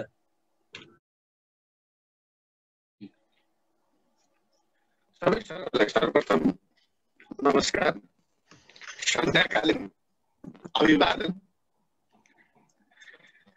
सबैभन्दा पहिले हाम्रो निमन्त्रणालाई स्वीकार गरेर यस कार्यक्रममा जोडिनु भएका आदरणीय प्राध्यापकज्यूहरूलाई प्राध्यापक बस चौतारीका तर्फबाट हार्दिक स्वागत अभिवादन गर्दछु। हामी प्राध्यापकहरूको मूल काम त पढाउनु नै हो। हामी विभिन्न विश्वविद्यालयमा प्राध्यापकहरूको मूल धर्म पढाउने हुँदै पनि उच्च शिक्षाका क्षेत्रमा के कस्तो गतिविधि भइरहेको छ, देशमा के कस्ता राजनीतिक परिवर्तन वा गतिविधि हुँदैछन् त्यस बारेमा सर्वसाधारणलाई सुसूचित गर्ने कर्तव्य वा दायित्व पनि हाम्रो हो, प्राध्यापकहरूको नै हो। त्यस कारणले हामीले यो प्राध्यापक बहस चौतारीको गठन गरेर त्यसलाई प्रारम्भ गरेर त्यसबाट विचार उत्पादन गर्ने, देशमा भएका गतिविधिहरू शैक्षिक क्षेत्रमा, सामाजिक क्षेत्रमा, राजनीतिक क्षेत्रमा भएका विविध गतिविधिहरूलाई समेटेर यस्तै खालका बहस चलाउने, विशेषज्ञहरूबाट प्राप्त भएका विचार कार्यपत्रहरूलाई भविष्यमा लिपिबद्ध गरेर प्रकाशन गर्ने अभियान सहित हामीले यो बहस चौतारीलाई प्रारम्भ गरेका हौँ। यसले अहिले मुलुक हामीले यो कार्यक्रमको सञ्चालन गर्ने सन्दर्भमा विभिन्न विषयमा विभिन्न विशेषज्ञहरूबाट कार्यपत्र बहस पत्रहरू मार्फत र बहसबाट पनि विभिन्न समयमा विचारहरू प्रवाह गर्दै आइरहेका छौँ।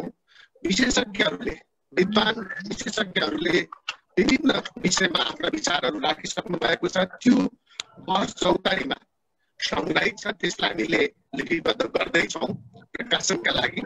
र त्यसैको श्रृङ्खलामा अर्को कडी आज हामी यो बहसमा जोडिएका हौँ। वास्तवमा देश अनिश्चितकालीन यो अनिश्चितताको भुमरीमा जकडिने अवस्थामा पुगेको छ। हामीले हाम्रा अग्रजहरूले आन्दोलन गरेर लामो समय लगाएर ल्याएको संविधानलाई अहिले धज्जी उडाउने काम भएको छ। देश अनिश्चितताको दिशामा अगाडि बढ्दैछ, द्वन्द्वको स्थिति सिर्जना हुने अवस्था आइसकेको छ। यसले राजनीतिमा मात्र होइन, देशको अर्थतन्त्र, शैक्षिक क्षेत्र, सामाजिक क्षेत्र सबैमा प्रभाव पार्ने निश्चित छ। यस कारणले यो विषय, यो सन्दर्भ कहाँबाट उत्पन्न भयो? कि हामीले ल्याएको व्यवस्था यो बहुदलीय गणतन्त्रात्मक नेपालको गणतान्त्रिक व्यवस्था सिर्जना गर्नमा हामीले गल्ती गऱ्यौँ अथवा हाम्रा पुर्खाहरूले गल्ती गरे, वा यो सिद्धान्त नै गलत थियो, अथवा यो सिद्धान्तलाई हाक्ने पात्रहरू गलत भयो, केबाट यो अवस्था सिर्जना भयो? यस बारेमा किन बहस नचलाउने? किन हामीले विशेषज्ञहरूबाट आएका विचारहरूलाई सर्वसाधारणमा किन सम्प्रेषण नगर्ने त भन्ने उद्देश्यले आजको यो बहसको विषयलाई उठान गर्न खोजेका हौँ। वास्तवमा आज सबै संवैधानिक निकायहरू, संवैधानिक अङ्गहरूको स्वतन्त्रतामाथि प्रश्न चिन्ह उठ्दै गएको छ। संविधानलाई च्यात्ने काम एक किसिमले अहिले सबै कानुनविदहरूले उनको संज्ञा दिँदै जानु भएको छ कि कुनै हो अथवा यो स्थिति, यो परिस्थिति किन सिर्जना भयो, कहाँबाट सिर्जना भयो, यो विषयमा आदरणीय आजका प्रमुख वक्ताहरू प्राध्यापक राजेन्द्र शास्त्री, आदरणीय प्राध्यापक कपिल श्रेष्ठ, आदरणीय प्राध्यापक विजय सिलवाल सर, आदरणीय प्राध्यापक तथा पूर्व राजदूत विजयकान्त कर्ण सर र प्राध्यापक इन्दु आचार्य म्याडमले आफ्ना विचारहरू सम्प्रेषण गर्नुहुनेछ। हामीले यो फोरममा बहस गर्नेछौँ र यसबाट प्राप्त भएका विचारहरूलाई लिपिबद्ध गरेर हामीले सम्प्रेषण गर्ने छौँ भन्ने विश्वास दिलाउँदै र आजको यो कार्यक्रमलाई मैले धेरै लामो नबोलिकन विशेषज्ञ विद्वानहरूबाट आएका विचारहरूलाई हामीले सुन्नेछौँ। हामीलाई लागेका जिज्ञासाहरू उहाँहरू सामु प्रस्तुत गर्नेछौँ। त्यस कारणले मैले धेरै लामो नगरिकन, लामो समय नलिकन पुनः प्राध्यापक बहस चौतारी जो विभिन्न विश्वविद्यालयमा प्राध्यापनरत हामी केही प्राध्यापकहरूले यसलाई विचार उत्पादन गर्ने, विभिन्न विषयमा उत्पन्न समस्याहरूलाई छलफल गराउने, त्यो छलफलबाट प्राप्त निचोडलाई सम्बन्धित निकायमा सम्प्रेषण गर्ने उद्देश्यका साथ गठन गरिएको यो प्राध्यापक बहस चौतारीको आजको यस श्रृङ्खलामा उपस्थित हुनुभएका सम्पूर्ण कार्यकर्ताहरूलाई हार्दिक हार्दिक स्वागत अभिवादन गर्दै आजको यो कार्यक्रमलाई औपचारिक रूपमा प्रवेश गराइदिनु हुन पत्रकार एवं प्राध्यापक श्री श्रीराम पौडेलजीलाई हार्दिक अनुरोध गर्दछु।